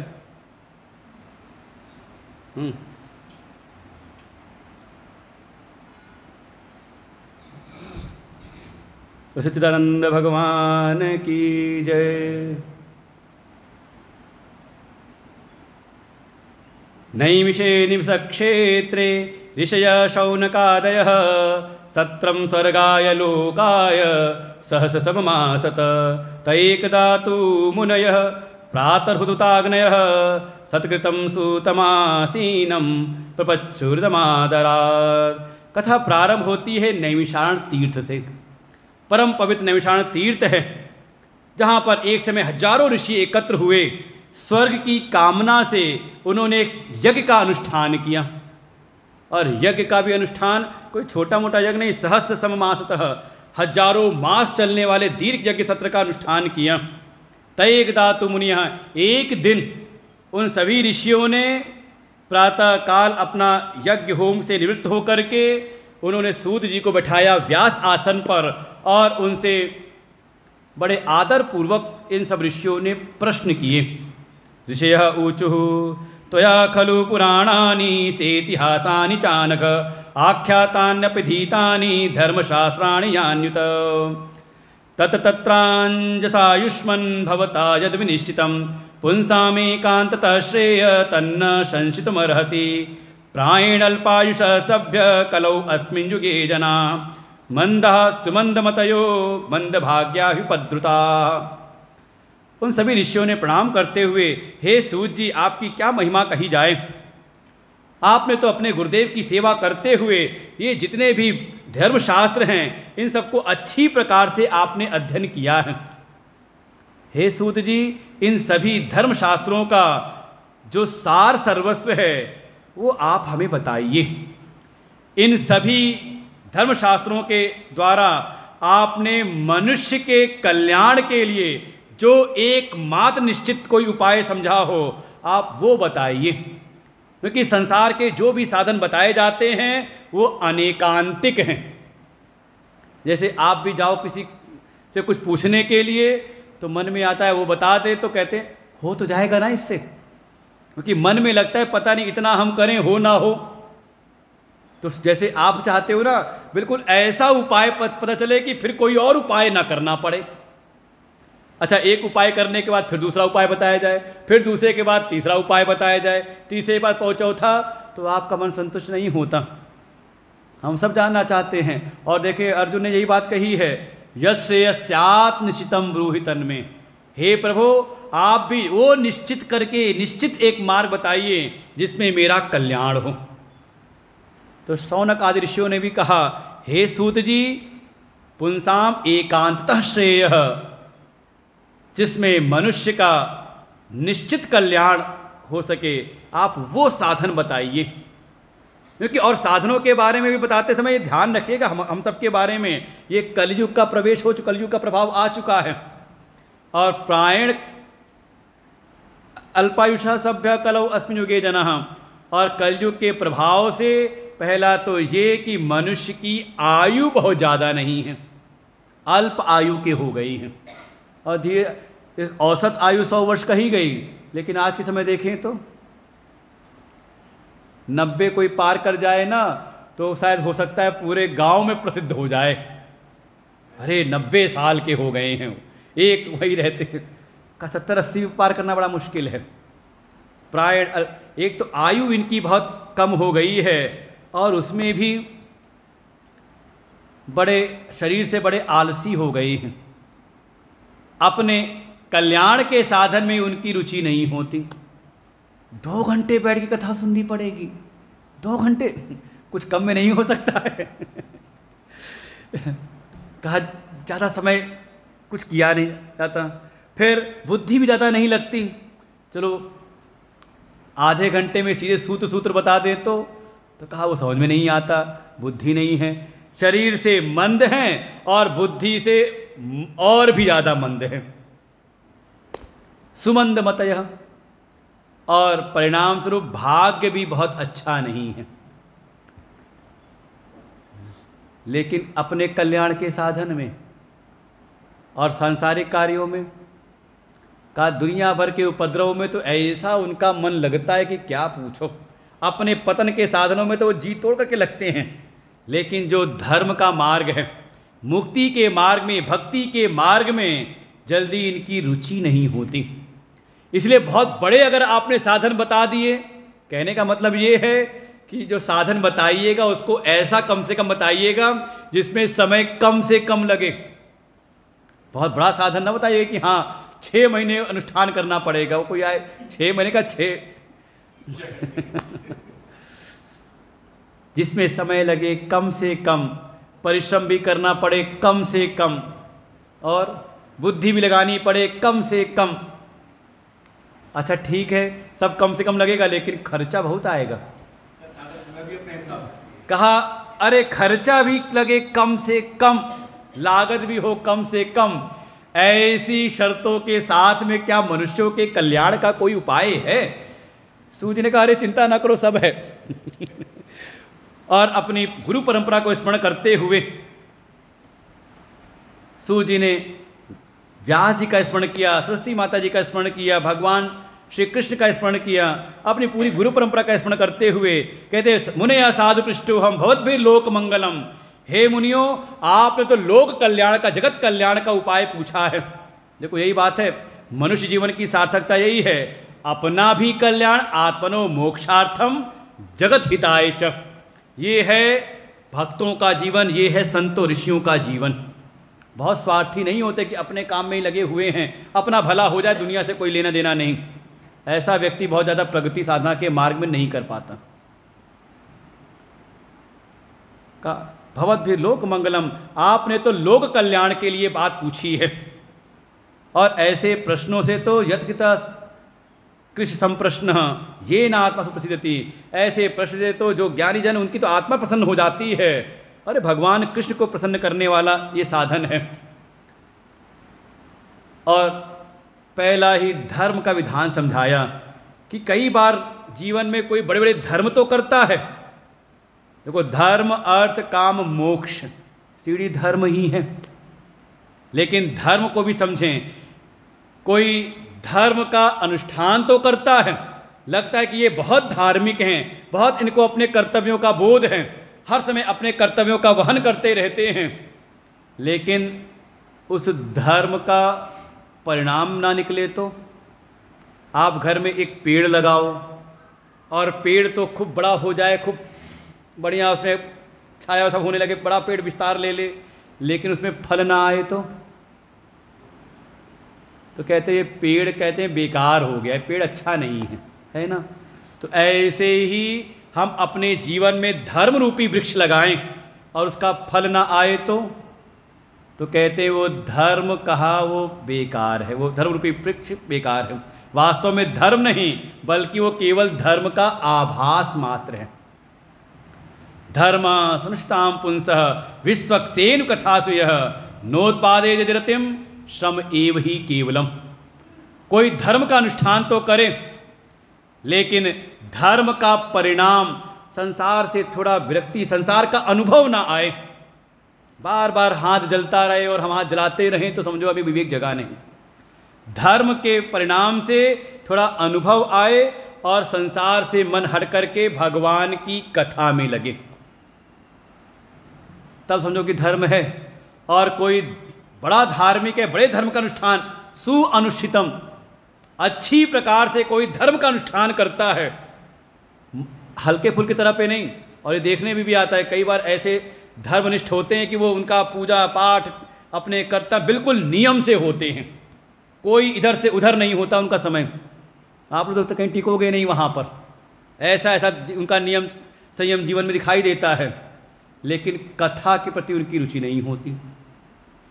तो वही बात समझा रहे हैं, धर्म सुअनुष्ठितः पुंसाम, कोई बहुत अच्छी प्रकार से बिल्कुल नियम से धर्म का अनुष्ठान तो करता है, लेकिन विश्वक्सेन कथासु नो उत्पादेद यदिरतिम, इतना सब कुछ करने के बाद भी भगवान की कथा से उसका प्रेम नहीं होता, कथा सुनने में रुचि नहीं होती, इस ज्ञान की प्राप्ति में रुचि नहीं होती, तो उसका किया हुआ जो भी धर्म है ना, वो क्या है?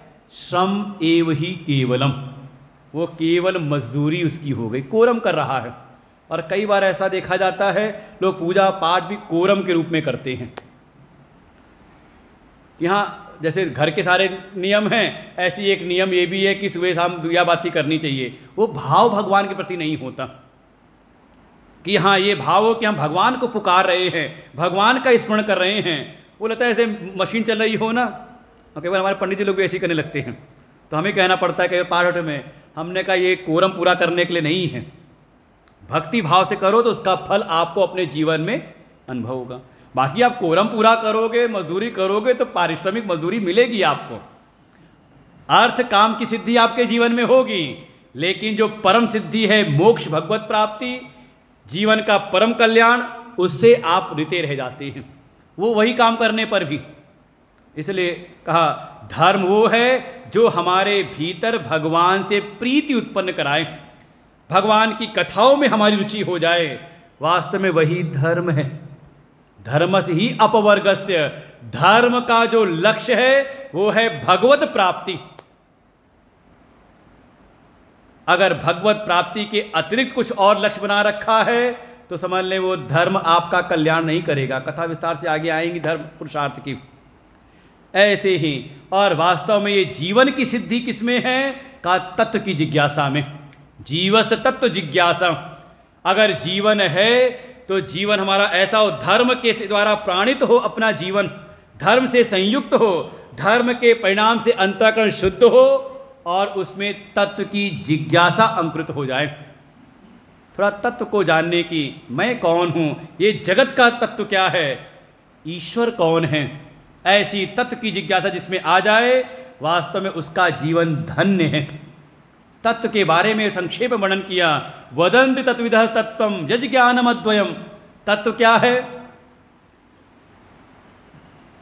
कहा अद्वय का बोध हो जाए कि तत्व एक ही है, सत्ता एक ही है, दूसरी कोई सत्ता है नहीं। उस सत्ता का उस अद्वय ज्ञान हो जाए, उसी को जो तत्ववेत्ता हैं उसी को नाम देते हैं ब्रह्म। वही एक ही ब्रह्म, उससे सब प्रकट हुआ है, सब में समाहित है, दूसरी कोई सत्ता है नहीं। उसी को नाम दिया परमात्मा, भगवान इति। उस एक तत्व को ही ये सब नाम दिए हैं। वही एक तत्व जब प्रकृति के 3 गुणों को धारण करता है तो वही एक परम तत्व ही प्रकृति के रजोगुण को धारण करके सृष्टि का सृजन करता है। उसी की संज्ञा हो जाती है ब्रह्मा। जैसे मान लो कोई एक ही व्यक्ति है और वो उपाधि धारण कर ले और चला जाए मेडिकल में, जाके बैठ जाए अस्पताल में, तो क्या बन गया? कहा वही डॉक्टर। तो डॉक्टर हमेशा है। वही घर वापस आ जाए तो सामने बच्चा आया तो पिता की उपाधि पहले धारण की तो बन गया कौन? का पिता। उसके पिता माता पिता आ गए तो उनकी उपाधि से का वो बन गया पुत्र। कौन? अलग अलग का वही एक। ऐसे ही वही एक परम तत्व प्रकृति के रजोगुण को धारण करके सृष्टि का सृजन करता बन जाता है, उसकी संज्ञा होती ब्रह्मा। वही परम तत्व ही सृष्टि प्रकृति के सत्वगुण को धारण कर लेते हैं तो सृष्टि का पालन करते हैं, उनकी संज्ञा हो जाती विष्णु।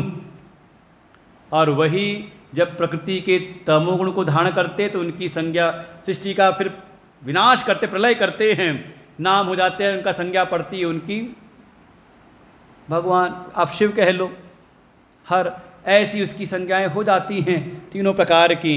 इसलिए उन परम तत्व को, इसलिए आरती में आप गाते हो ब्रह्मा विष्णु सदाशिव जानत अविवेका। इनको जो हम अलग अलग जानते हैं तो अविवेक से, उपाधियों से युक्त जब देखते हैं तो वो अलग अलग हैं, लेकिन प्रणवाक्षर के मध्य प्रणव तत्व का जब हम चिंतन करते हैं, तत्व की दृष्टि जब देखते हैं तो ये तीनों एका, वो एक ही 3 गुणों को धारण करके 3 रूप हो जाते हैं। इसलिए उसको जाने। तस्मात् एकेन मनसा भगवान सात्वतां पतिः श्रोतव्यः कीर्तितव्यश्च ध्येयः पूज्यश्च निश्चिता।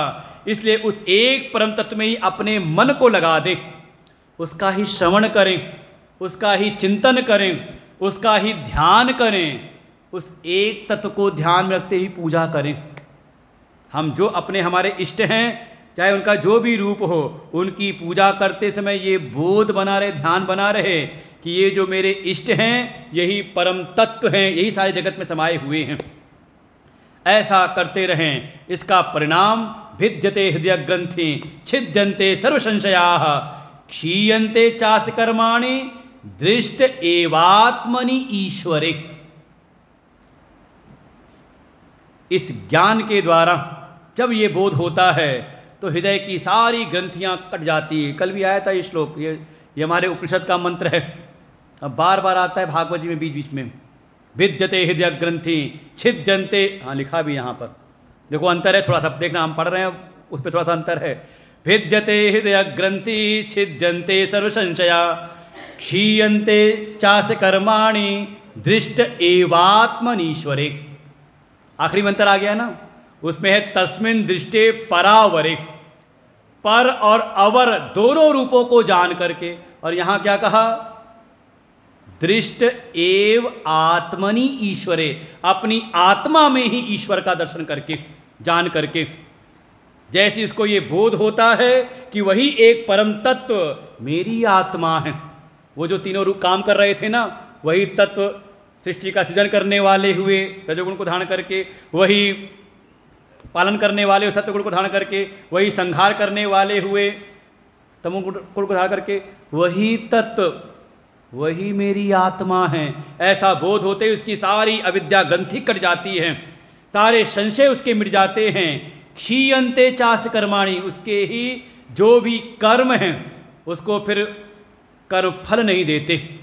अर्थात ये जो जन्म मृत्यु का चक्र है ये हमारे कर्मों के फल रूप है।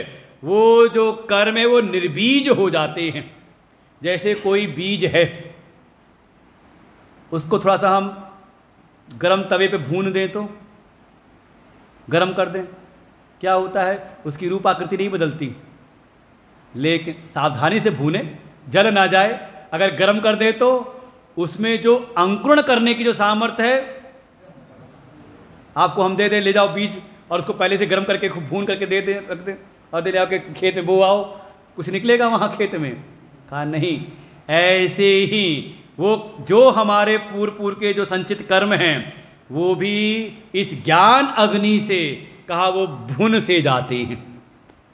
भजिता क्वथिता प्रायः, जैसे कोई दाना भूंज दिया जाए तो उसमें से अंकुरित नहीं होता, ऐसे इस ज्ञान अग्नि के द्वारा उसके जो भी संचित कर्म हैं वो समझ लो भुन से जाते, निर्बीज हो जाते हैं। वो फिर ये जन्म का अंकुरण नहीं करते, ये है प्राप्ति होती है। इसलिए उसी तत्व को, उस तत्व में अपने मन को लगाएं। वही परम तत्व जो हैं, वही जब सत्वगुण को धारण करते हैं तो सृष्टि का पालन करने वाले बन जाते हैं।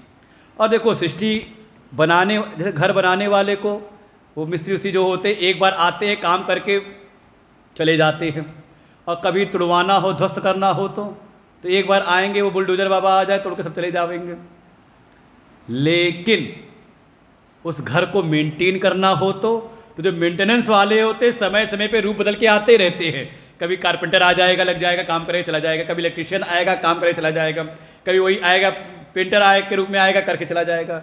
ये जो पालन करने वाले हैं ना, भगवान जो हरि हैं, सत्य की उपाधि धारण करने वाले, वो बार बार अपनी इस धरा पर आते हैं, और वही जब बार बार अलग अलग रूपों में आते हैं तो जैसा कार्य, जैसा प्रयोजन, वैसा रूप धारण करते हैं।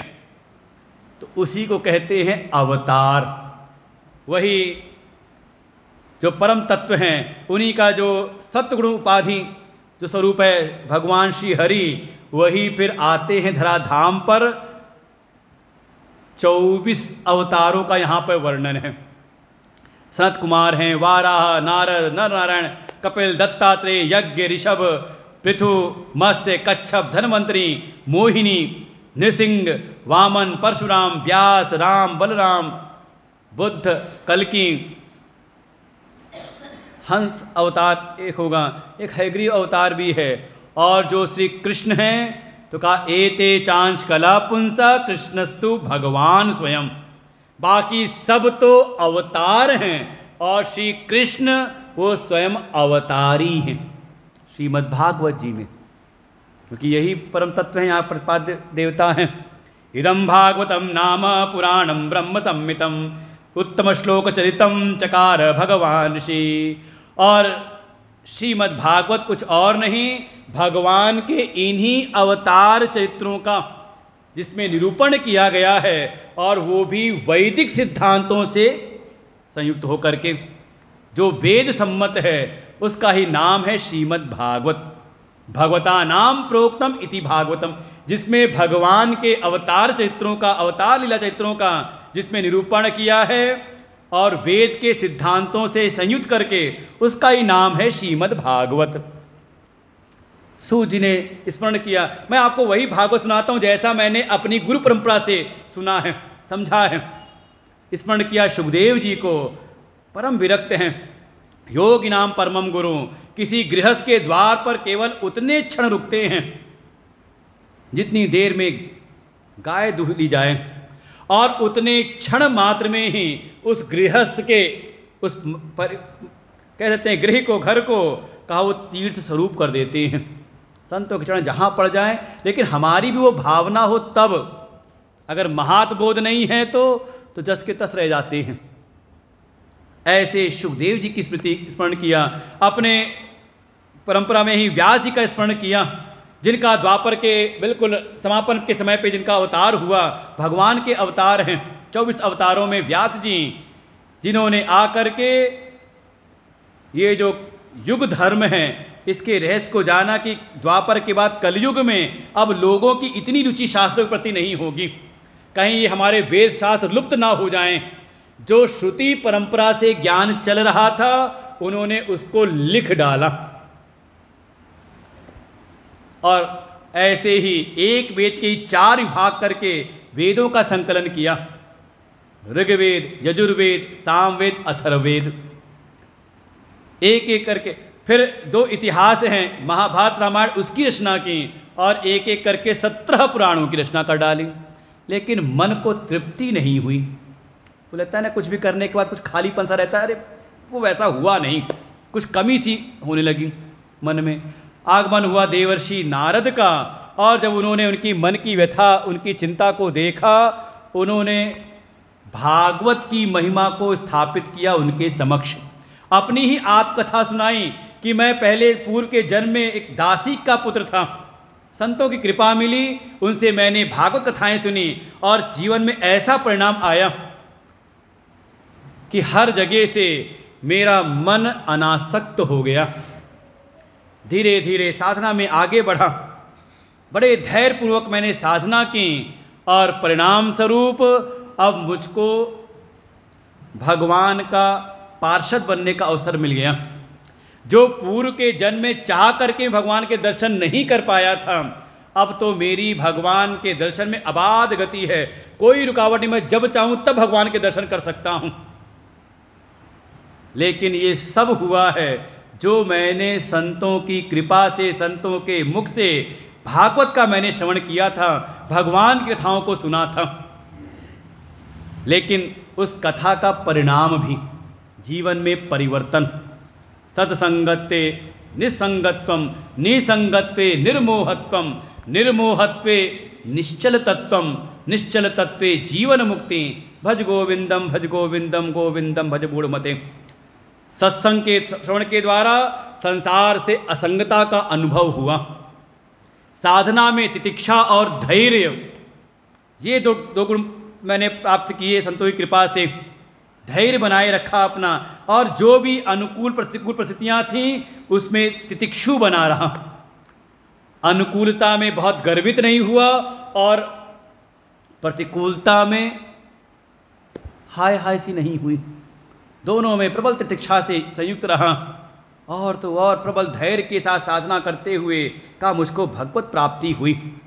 और फिर देवर्षि नारद ने व्यास जी को वो भागवत सुनाई जो संतों से क्या हुआ, अभी परंपरा आएगी। पूर्व के जन्म में सुनी थी संतों से, लेकिन इस जन्म में स्वयं उनको जो परंपरा से प्राप्त हुई ब्रह्मा जी के द्वारा, वही कथा सुनाई देवर्षि नारद ने व्यास जी को। और व्यास जी ने यस्याम वैश्विमाणायाम कृष्णे परम पुरुषे भक्ति उत्पद्यते पुंसः शोक मोह भयापहा। देखो भागवत जी का विषय क्या था, उच्चार अनुबंध में विषय, अधिकारी, संबंध, प्रयोजन, विषय क्या था, क्या विषय था बताया था ना कि विषय है भागवत जी का प्रोज्झित कयितवोत्र परमो, परम धर्म, निष्कपट धर्म का निरूपण, कुछ और नहीं, भक्ति। यहाँ पर जो कथा सुनी व्यास जी ने देवर्षि नारद से, तो देखो परिणाम उनके आया है, भक्ति उत्पद्यते, जिसके द्वारा भक्ति उत्पन्न हुई भीतर। देखो ज्ञान वैराग्य से भी कहा वो आनंद अनुभूति नहीं होती, अनुभूति तो आती भक्ति के साथ में ही। ये तीनों हों, भक्ति ज्ञान वैराग्य।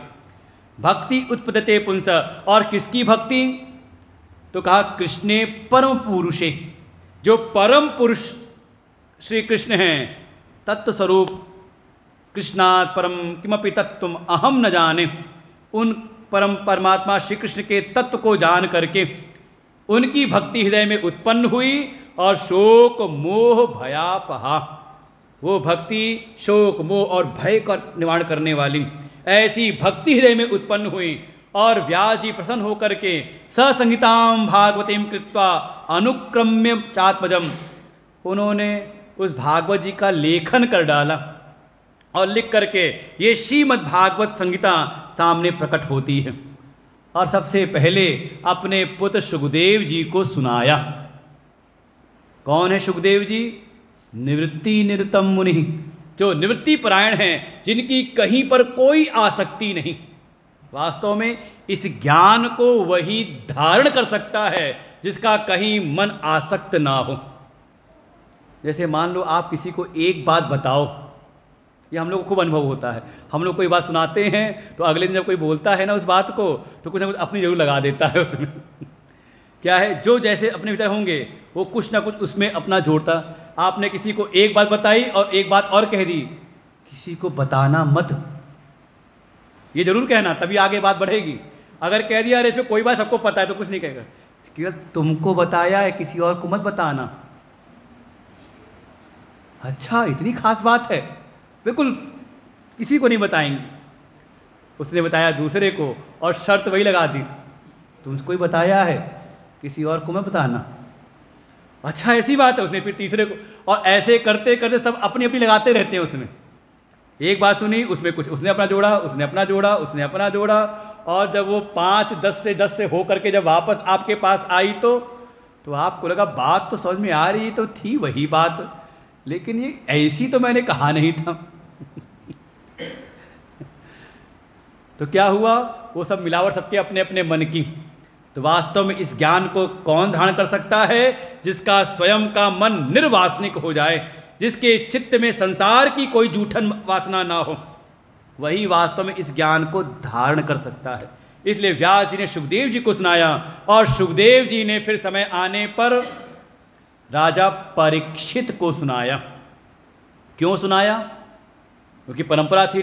व्यास जी ने सुनाया क्योंकि निवृत्ति परायण थे, राजा परीक्षित तो प्रवृत्ति के मार्ग में थे ना, तो उनको क्यों सुनाया? क्योंकि राजा परीक्षित में इस ज्ञान को धारण करने की सामर्थ्य थी, पात्रता थी। कौन सी पात्रता का? मुख्य रूप से 2 पात्रता का विचार संतों ने किया। एक तो उनके कुल की शुद्धि, वो जिस कुल में आए हैं उनके जो पितृकुल है वो परम भागवत हैं सबके सब। भागवत माने जो भगवान के हो जाते हैं तो उनको भागवत कहा जाता है, उनको नाम दिया जाता है। जो भगवान के हो गए, वही आपके सरल शब्द में कहें भक्त, सब भगवान के भक्त हैं। उनकी माताओं का जो कुल है वो भी भगवान के परम भक्त हैं। क्या पहचान है भक्ति की? का 2 समय जीवन में कोई आपत्ति आ जाए, कोई विपत्ति आ जाए, उस समय आपको किसका आश्रय स्मरण में आता है, किसको आप जीवन का आश्रय समझते हैं? ये पहला है। घटना सुनाई पूरी, अब इसमें सारी कथाएं हैं। घटना सुनाई, 18 दिन का विध्वंसक युद्ध हो गया। अश्वत्थामा ने जा करके सोते हुए द्रौपदी के 5 पुत्रों का वध कर दिया, और जब अर्जुन निकले पकड़ने उसका प्रतिशोध लेने के लिए, अश्वत्थामा ने ब्रह्मास्त्र चलाया है। विद्या जानते हैं अर्जुन, शस्त्र विद्या है उनके पास में, उपाय उपचार है उसका, लेकिन उनका जो आश्रय भाव है इस विद्या पर नहीं है बल्कि भगवान पर है। भगवान से प्रार्थना करते हैं, कृष्ण कृष्ण महाभाग भक्ता नाम अभयंकरम, हे कृष्ण मैं आपकी शरण में हूँ, आप ही तो भक्तों को अभय प्रदान करने वाले हैं, मुझको भी अभय दिलाइए। देखिए कैसा ये जलता हुआ बाण मेरी ओर आ रहा है, लगता है मुझको समूल नष्ट कर देगा। भगवान ने तब अर्जुन से कहा, हे अर्जुन चिंता ना करो, ये उसने ब्रह्मास्त्र का संधान किया है, तू भी ब्रह्मास्त्र का संधान कर और अपने ब्रह्मास्त्र से उसके ब्रह्मास्त्र को शांत कर लो, निष्क्रिय कर दो। आज के समय में यही सब टेक्निक चली आ रही हैं। उसने खूब भेजे हमारे ऊपर ड्रोन मिसाइलें भेजी, लेकिन हमारे भी जो राजा हैं समय के और उनकी प्रेरणा से जो हमारी सैन्य शक्ति बढ़ी हुई है, उन्होंने भी यही किया, वो फेंक रहे थे, यहाँ से मार रहे थे, निष्क्रिय कर रहे थे। मिसाइल भी गिरी आपके पड़ोस में ही, ज़्यादा दूर नहीं गिरी, फट जाती तो उतना बड़ा दिखाई दे रहा था वो टीवी पर, वास्तविक कितना बड़ा रहा होगा। ये हरियाणा में गिरी थी, हिसार में ही। तब ये चौराहे पे जो बोलते थे ना, ये उतना कर रहा है मोदी, बम को नहीं गिरा देते।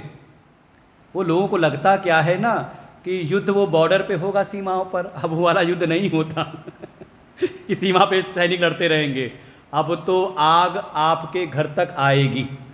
जैसे ही बम गिरा सब शांत हो गए, नहीं मोदी जी ठीक कर रहे हैं, जो कर रहे हैं अच्छा कर रहे हैं और नहीं तो देखो जो युद्ध में लगे हुए हैं, देखो सत्यानाश कैसा हो रहा है। अच्छा नेत्र शासक वो है जो कहते हैं ना, कहावत थी हमारे यहाँ की, सांप भी मर जाए और लाठी भी ना टूटे। लाठी तोड़ के सांप मारा तो कौन सा बड़ा काम कर दिया, है कि नहीं?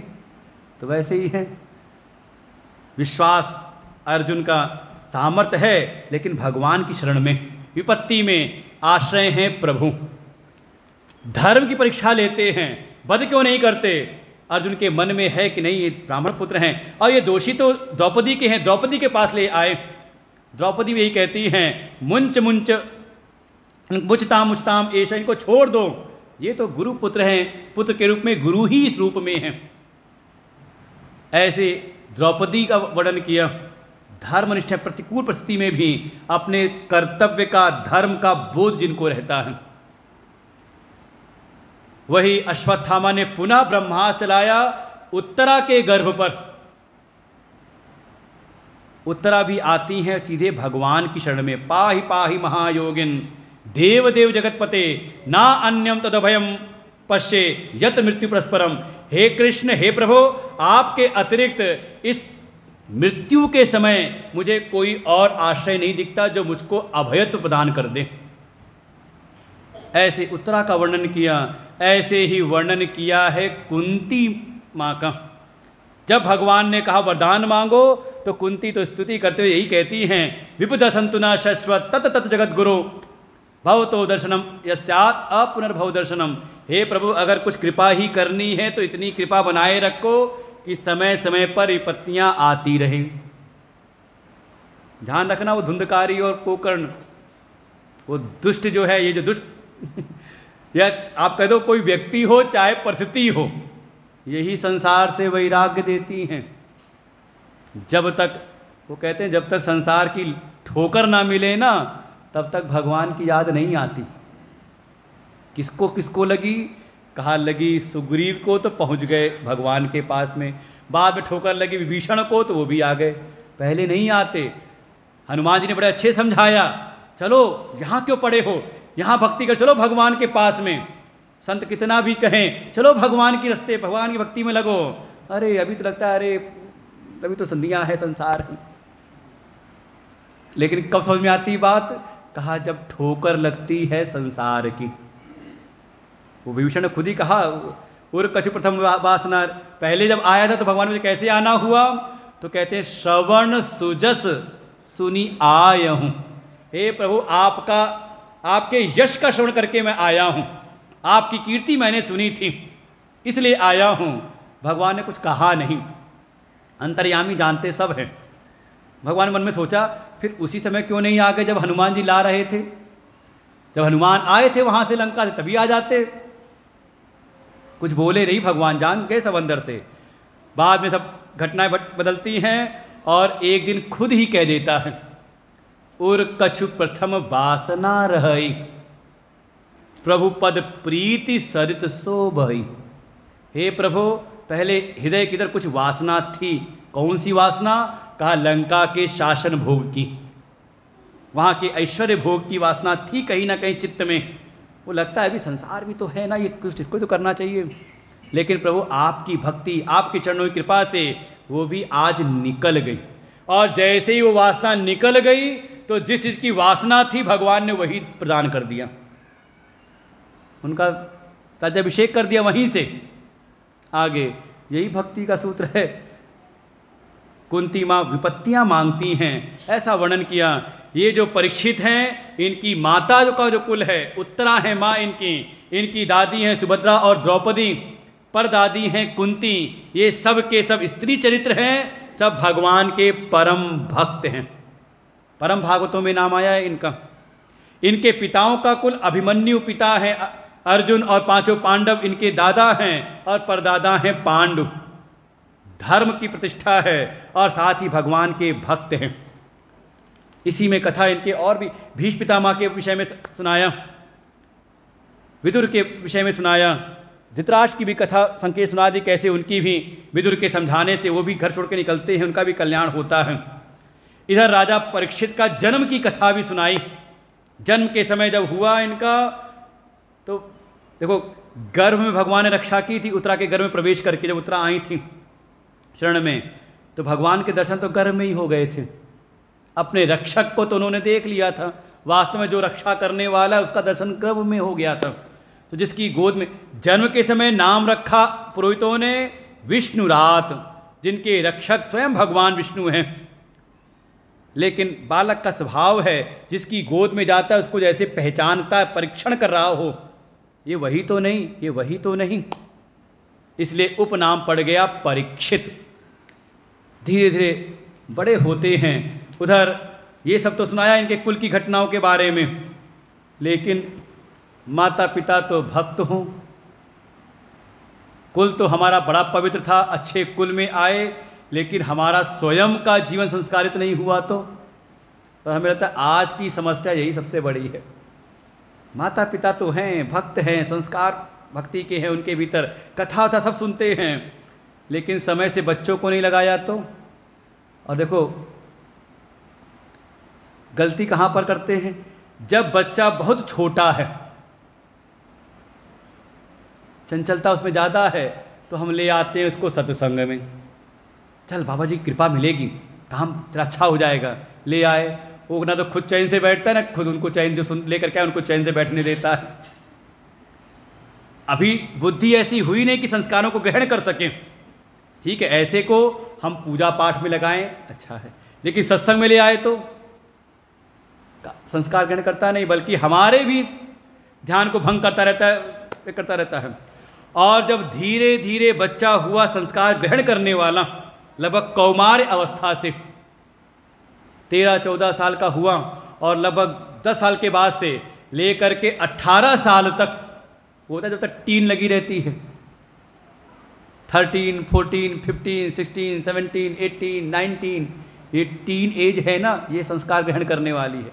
जब इसमें आया समय, जो हम सत्संग में ले जाते आपको छोड़ दिया स्कूल के भरोसे, हमने अपने संस्कार ही नहीं दिए, तो अब हो गया वो 20 साल का, आपने कहा चल सत्संग में, हमें अच्छा नहीं लगता सत्संग, जाओ आपको छोड़ देता हूँ। है तो नहीं, ऐसा यही स्थिति है। फिर ध्यान नहीं देते, और फिर जब जीवन में समस्या आती है तो ले जाएंगे महात्मा जी के पास में। अब महात्मा जी कहेंगे अब मैं क्या कर सकता हूँ इसमें। यह भी घटना हुई हाल में ही, काशी में कोई लेकर के आया अपने पोते को कि गुरुजी, क्योंकि 3-4 बच्चे थे हमारे साथ में वहाँ पर, उनको देख के बड़े प्रभावित थे, हमारे बच्चे को भी ले जाइए। हमने कितनी उम्र हो गई, तो बताया, हमने कहा अब तो ये गुरुकुल के लिए ज़्यादा ओवर एज हो गया है, अब तो ये सीखना चाहेंगे तो हम इनको सिखा सकते हैं, ज़बरदस्ती इनसे कर नहीं सकते। फिर भी उनका मन था, बच्चा भी कहे हाँ हाँ हम चलेंगे, हम सीखेंगे, सब करेंगे। हमने कहा हम लेकर के नहीं जाएंगे, आप खुद लेकर के आओ, खुद लेकर के आओ, वहाँ रह करके 1-2 दिन देखना, समझ में आ जाएगा। वो लेकर के आए, अभी परसों ही लेकर के आए 1 दिन रहे, 1 दिन में बच्चे ने कहा नहीं बाबा यहाँ मन नहीं लग रहा। हमसे बताया ना कोई बात नहीं, ऐसा चलता है, हम लोग का अनुभव है। और दूसरे दिन क्या, रात में निकलना था, कहा सुबह ही निकल गए। चलते चलते क्या है, समय बीत जाने के बाद हो जाता है। राजा परीक्षित जो हैं अच्छे कुल में आए, भक्तों के कुल में आए हैं, साथ ही स्वयं के जीवन में भी धर्म की शुद्धि है, जिसकी पहचान होती है जब इनकी भेंट हुई कलयुग से। वो गौ के ऊपर अत्याचार कर रहे थे, विषभ के 3 पैर तोड़ रखे थे, उसे प्रहार कर रहे थे, उस समय कलयुग से भेंट हुई राजा परीक्षित की। और जब उसको रहने के 4 स्थान दिए, द्यूतम पानम स्त्रियः सूना यत्र अधर्म चतुष्ट, इन जाके इन चारों जगह पर रहो, क्योंकि यहीं पे 4 प्रकार से अधर्म का निवास होता है। कहाँ कहाँ, कहा जहाँ जुआ खेला जाए, जहाँ शराब पी जाए, जहाँ वैश्यावृत्ति होती हो, जहाँ पशुओं की हिंसा होती हो। आप समझ लें, अगर घर में आपकी ये सब हो रहा हो, आप सोचो कि वहाँ भक्ति आ जाएगी, संभव नहीं है, बहुत मुश्किल है। ये सब बिल्कुल हैं, ये सब समझाया गया। और जब कलयुग ने देखा चारों तरफ एक छत्र साम्राज्य है राजा परीक्षित का, चक्रवर्ती सम्राट हैं और उनके पूरे साम्राज्य में चारों चीज़ें नहीं होती हैं। क्या कारण हो सकता है? कारण यही है, यथा राजा तथा प्रजा। अगर राजा दूषित मानसिकता का हो, विधर्मी हो, अधर्मी हो, तो प्रजा भी वैसी होने लगती है। और अगर राजा धार्मिक हो जाए, भक्त हो, तो समाज में भी धर्म की पताका फहराने लगती, विस्तार होता है। जैसा आज का समय, अचानक नहीं भीड़ बढ़ गई तीर्थों में कि जाके इतनी भीड़, ऐसे ऐसे तीर्थ जहाँ कोई जाता नहीं था, हम लोग जाते थे, आराम से दर्शन करते थे, पूजन अर्चन होता था तीर्थों में, ज्योतिर्लिंगों में। आज तो जहाँ जाओ वहीं पर 4 घंटे की लाइन है, 5 घंटे लाइन में लगे रहो हर जगह पर। यहाँ तक अभी याद होगा जब उज्जैन गए थे, महाकालेश्वर, वहाँ तो भीड़ होती थी। वो जो काल भैरव है वहाँ पहले भीड़ भाड़ नहीं होती थी, जाओ अपना वो जो चढ़ावा चढ़ जाता था। हम अभी जब पीछे शिविर था जब गए तो देखा वहाँ पे लगी थी पूरी वो लाइन, लंबी सी बना रखी थी, वो जंगलों से वो जाल के बना रखे थे, और इतनी भीड़। हमने कहा बाकी लोग का तुम लोग चले जाओ, हमने दर्शन कर रखे हैं हर जगह। कारण एक ही है, राजा धार्मिक है, भक्त है, उसका प्रभाव, उसकी जो धर्मनिष्ठा, भक्ति निष्ठा समाज में प्रचारित हो रही है। और इसके पहले कहीं ना कहीं सनातन हिंदू धर्म के प्रति हे दृष्टि रखते थे, धीरे धीरे हमारे सनातन हिंदू धर्म का ह्रास हो रहा था। कारण ये था। इसलिए छोटी मोटी उपलब्धियों के अपने राजा मत बदल देना, नहीं तो देखो आस पड़ोस में क्या हो रहा है, तबाही मची हुई है हर जगह पर, बहुत सावधान। राजा परीक्षित की पहचान होती है स्वयं के जीवन में धर्म की शुद्धि। 5वां स्थान दिया स्वर्ण। इसी कारण से एक दिन मुकुट पहन के गए शिकार खेलने, वो कलयुग आकर के मुकुट पर बैठ गया, और इस कारण से एक संत का उनके द्वारा निरादर अनजाने में हो गया उस कलयुग के प्रभाव से। परिणाम में ऋषि शमीक ऋषि के पुत्र जो श्रृंगी हैं उनके द्वारा श्राप मिलता है। इति लंघित मर्यादम तक्षका सप्तमे हनि। आज से 7वें दिन मेरे पिता के गले में मरा हुआ सांप डाला, जाओ मैं आज परीक्षित के पीछे जिंदा सांप लगाता हूँ। आज से 7वें दिन राजा परीक्षित की मृत्यु सब ढंग से होगी। सूचना मिलते ही राजा परीक्षित के भीतर क्षोभ नहीं होता, पश्चाताप होता। अहो मया नीच मनार्यवत कृतम, मेरे द्वारा ये नीच कार्य कैसे हो गया। ऐसी तो हमारी कुल की परंपरा नहीं थी। अनार्यवत कृतम, हमारे यहाँ तो श्रेष्ठ परंपरा थी, जहाँ संतों का, ब्राह्मणों का, ज्ञानियों का जहाँ सम्मान होता था, आज मेरे द्वारा ऐसा तिरस्कार, कैसा अपमान कैसे हो गया। क्या इसका प्रायश्चित करूं। सूचना मिली श्राप की। उन्होंने श्राप को भी अनुग्रह, ऋषि का आशीर्वाद रूप में स्वीकार किया। निर्वेद मूलो द्विश्राप रूप। वास्तव में ये जो ऋषि का श्राप है ये तो वरदान है। मैं तो इस विषय जंजाल में ऐसा उलझा हुआ था कि अपनी मृत्यु को ही भूल गया था। ये तो उन्होंने मुझको समय पर बोध करा दिया। कम से कम 7 दिन तो हैं, निकल पड़ते हैं। राजसत्ता सौंप दी पुत्र जन्मेजय को और चल पड़ते हैं। गंगा जी के तट पर इनकी ख्याति विस्तार लेती है। सारे ऋषि मुनि एकत्र होने लगे। अत्रि वसिष्ठ चवन शरद्वान अरिष्ट नेमि भृगु अंगिराश्च पराशरो गाधितोऽथ राम उतत्थ इंद्र प्रमदे द्वाहो मेधातिथि देवल आशिषेणो भारद्वाजो गौतम पेपलाद। ऐसे एक से बढ़कर एक ऋषि मुनि सब एकत्र होने लगे। सबको दंडवत प्रणाम करते हैं। राजा परीक्षित कहते मैं तो धन्य हो गया। अहो वयम धन्य तमा निपाणाम।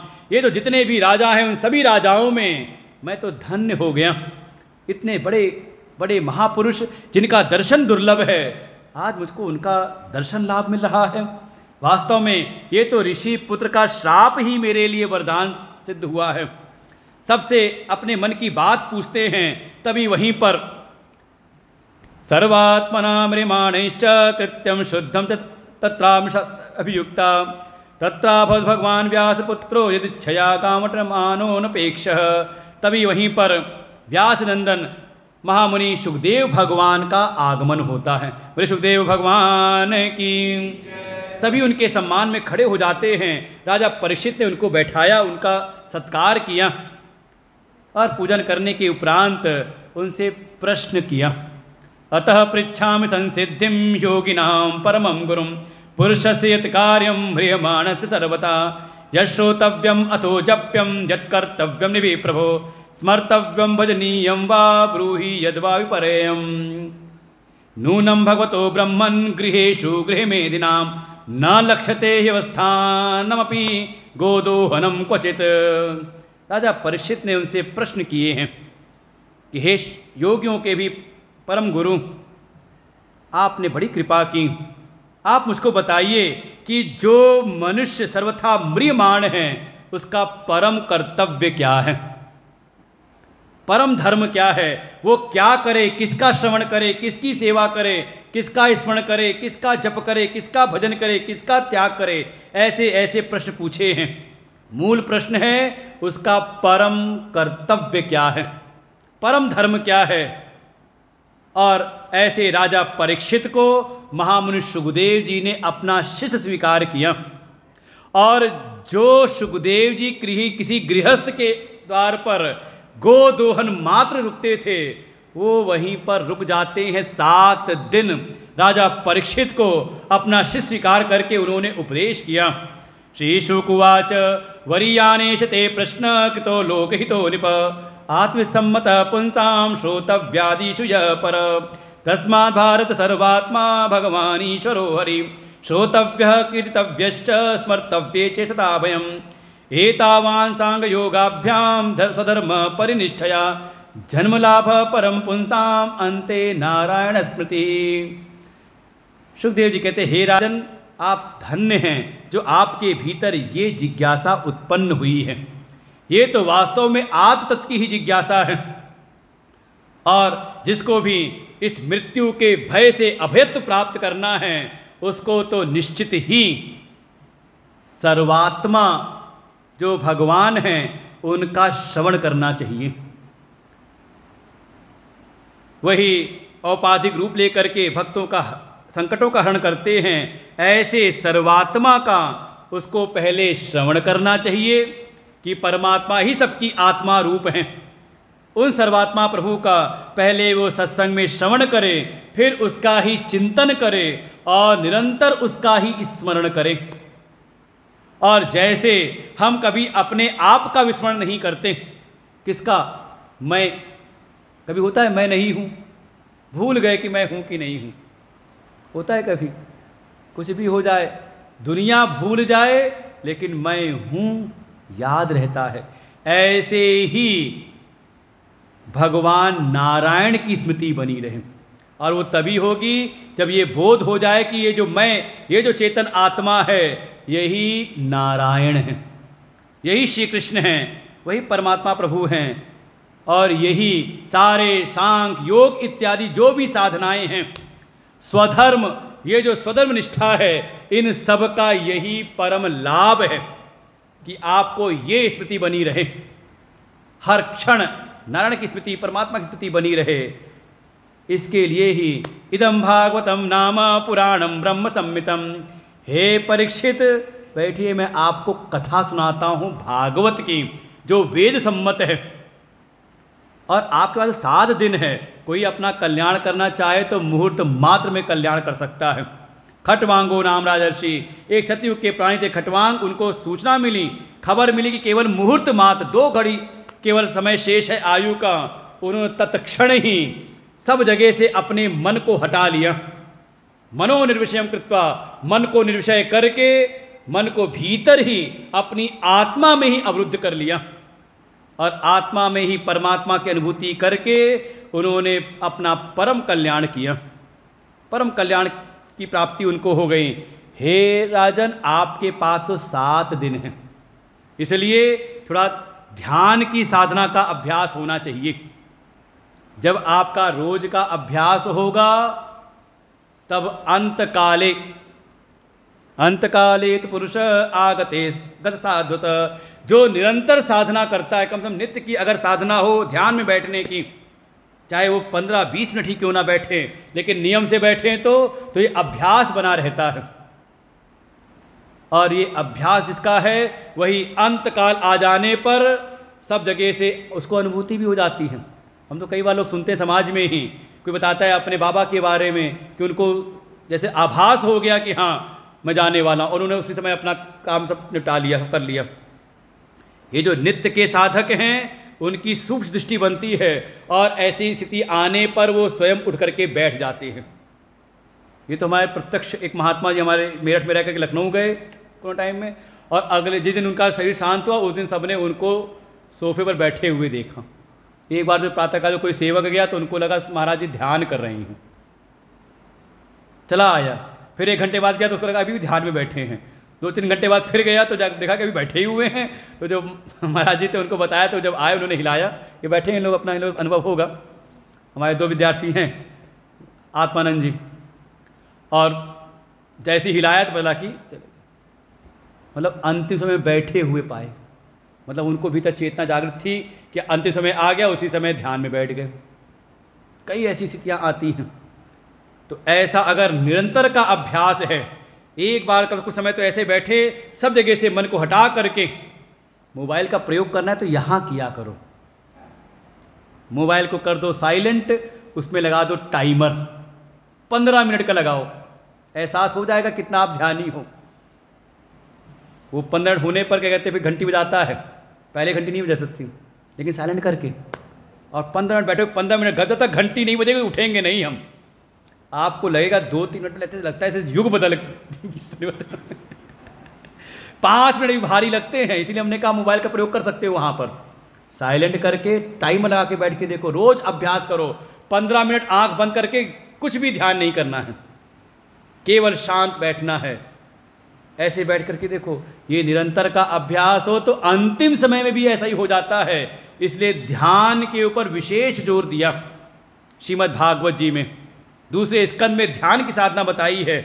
इसी में ही वर्णन किया कि जैसे परीक्षित जी आप पूछ रहे हो, देवर्षि नारद ने पूछा था ब्रह्मा जी से, और ब्रह्मा जी ने सृष्टि के प्रारंभ से पूरी कथा सुनाई भागवत की देवर्षि नारद को, और सुना के आज्ञा दी यथा हरौ भगवती नाम भक्ति भविष्यति। जब कथा सुनाना तो देखो यथा हरौ भगवती निणाम भक्तिर भविष्यति। कथा सुनाना तो किस लिए सुनाना कि भागवत का विषय प्रकट हो। क्या है विषय भागवत का? भक्ति। और भक्ति वो नहीं कि घंटा भर पूजा किया उसके बाद लिस्ट पकड़ा दी भगवान को, हे प्रभु ये कर देना वो कर देना। भगवान साधन नहीं, भगवान साध्य हो। अनित्यम असुखम लोकम इमं प्राप्य भजस्व माम। संसार के साधन प्राप्त करके भगवान की भक्ति करनी है, भगवान की प्राप्ति करनी है। भगवान को भज करके संसार की प्राप्ति नहीं करनी है। ये तो आप करते आ रहे हो जन जन्मांतर से। थोड़ा दृष्टि में परिवर्तन हो जाए। यथा हरो भगवती निनाम भक्तिर भविष्यति। जब भागवत सुनाना तो इस भाव से सुनाना कि मनुष्यों में भगवान की भक्ति उत्पन्न हो, भक्ति वाला विषय प्रकट हो जाए, दुनियादारी नहीं। और भक्ति किसकी? सर्वात्मनि अखिलाधारे, जो सबकी आत्मा रूप है, सबकी आत्मा रूप से अंतर्यामी रूप से विराजमान है और सारे जगत के जो आधार हैं।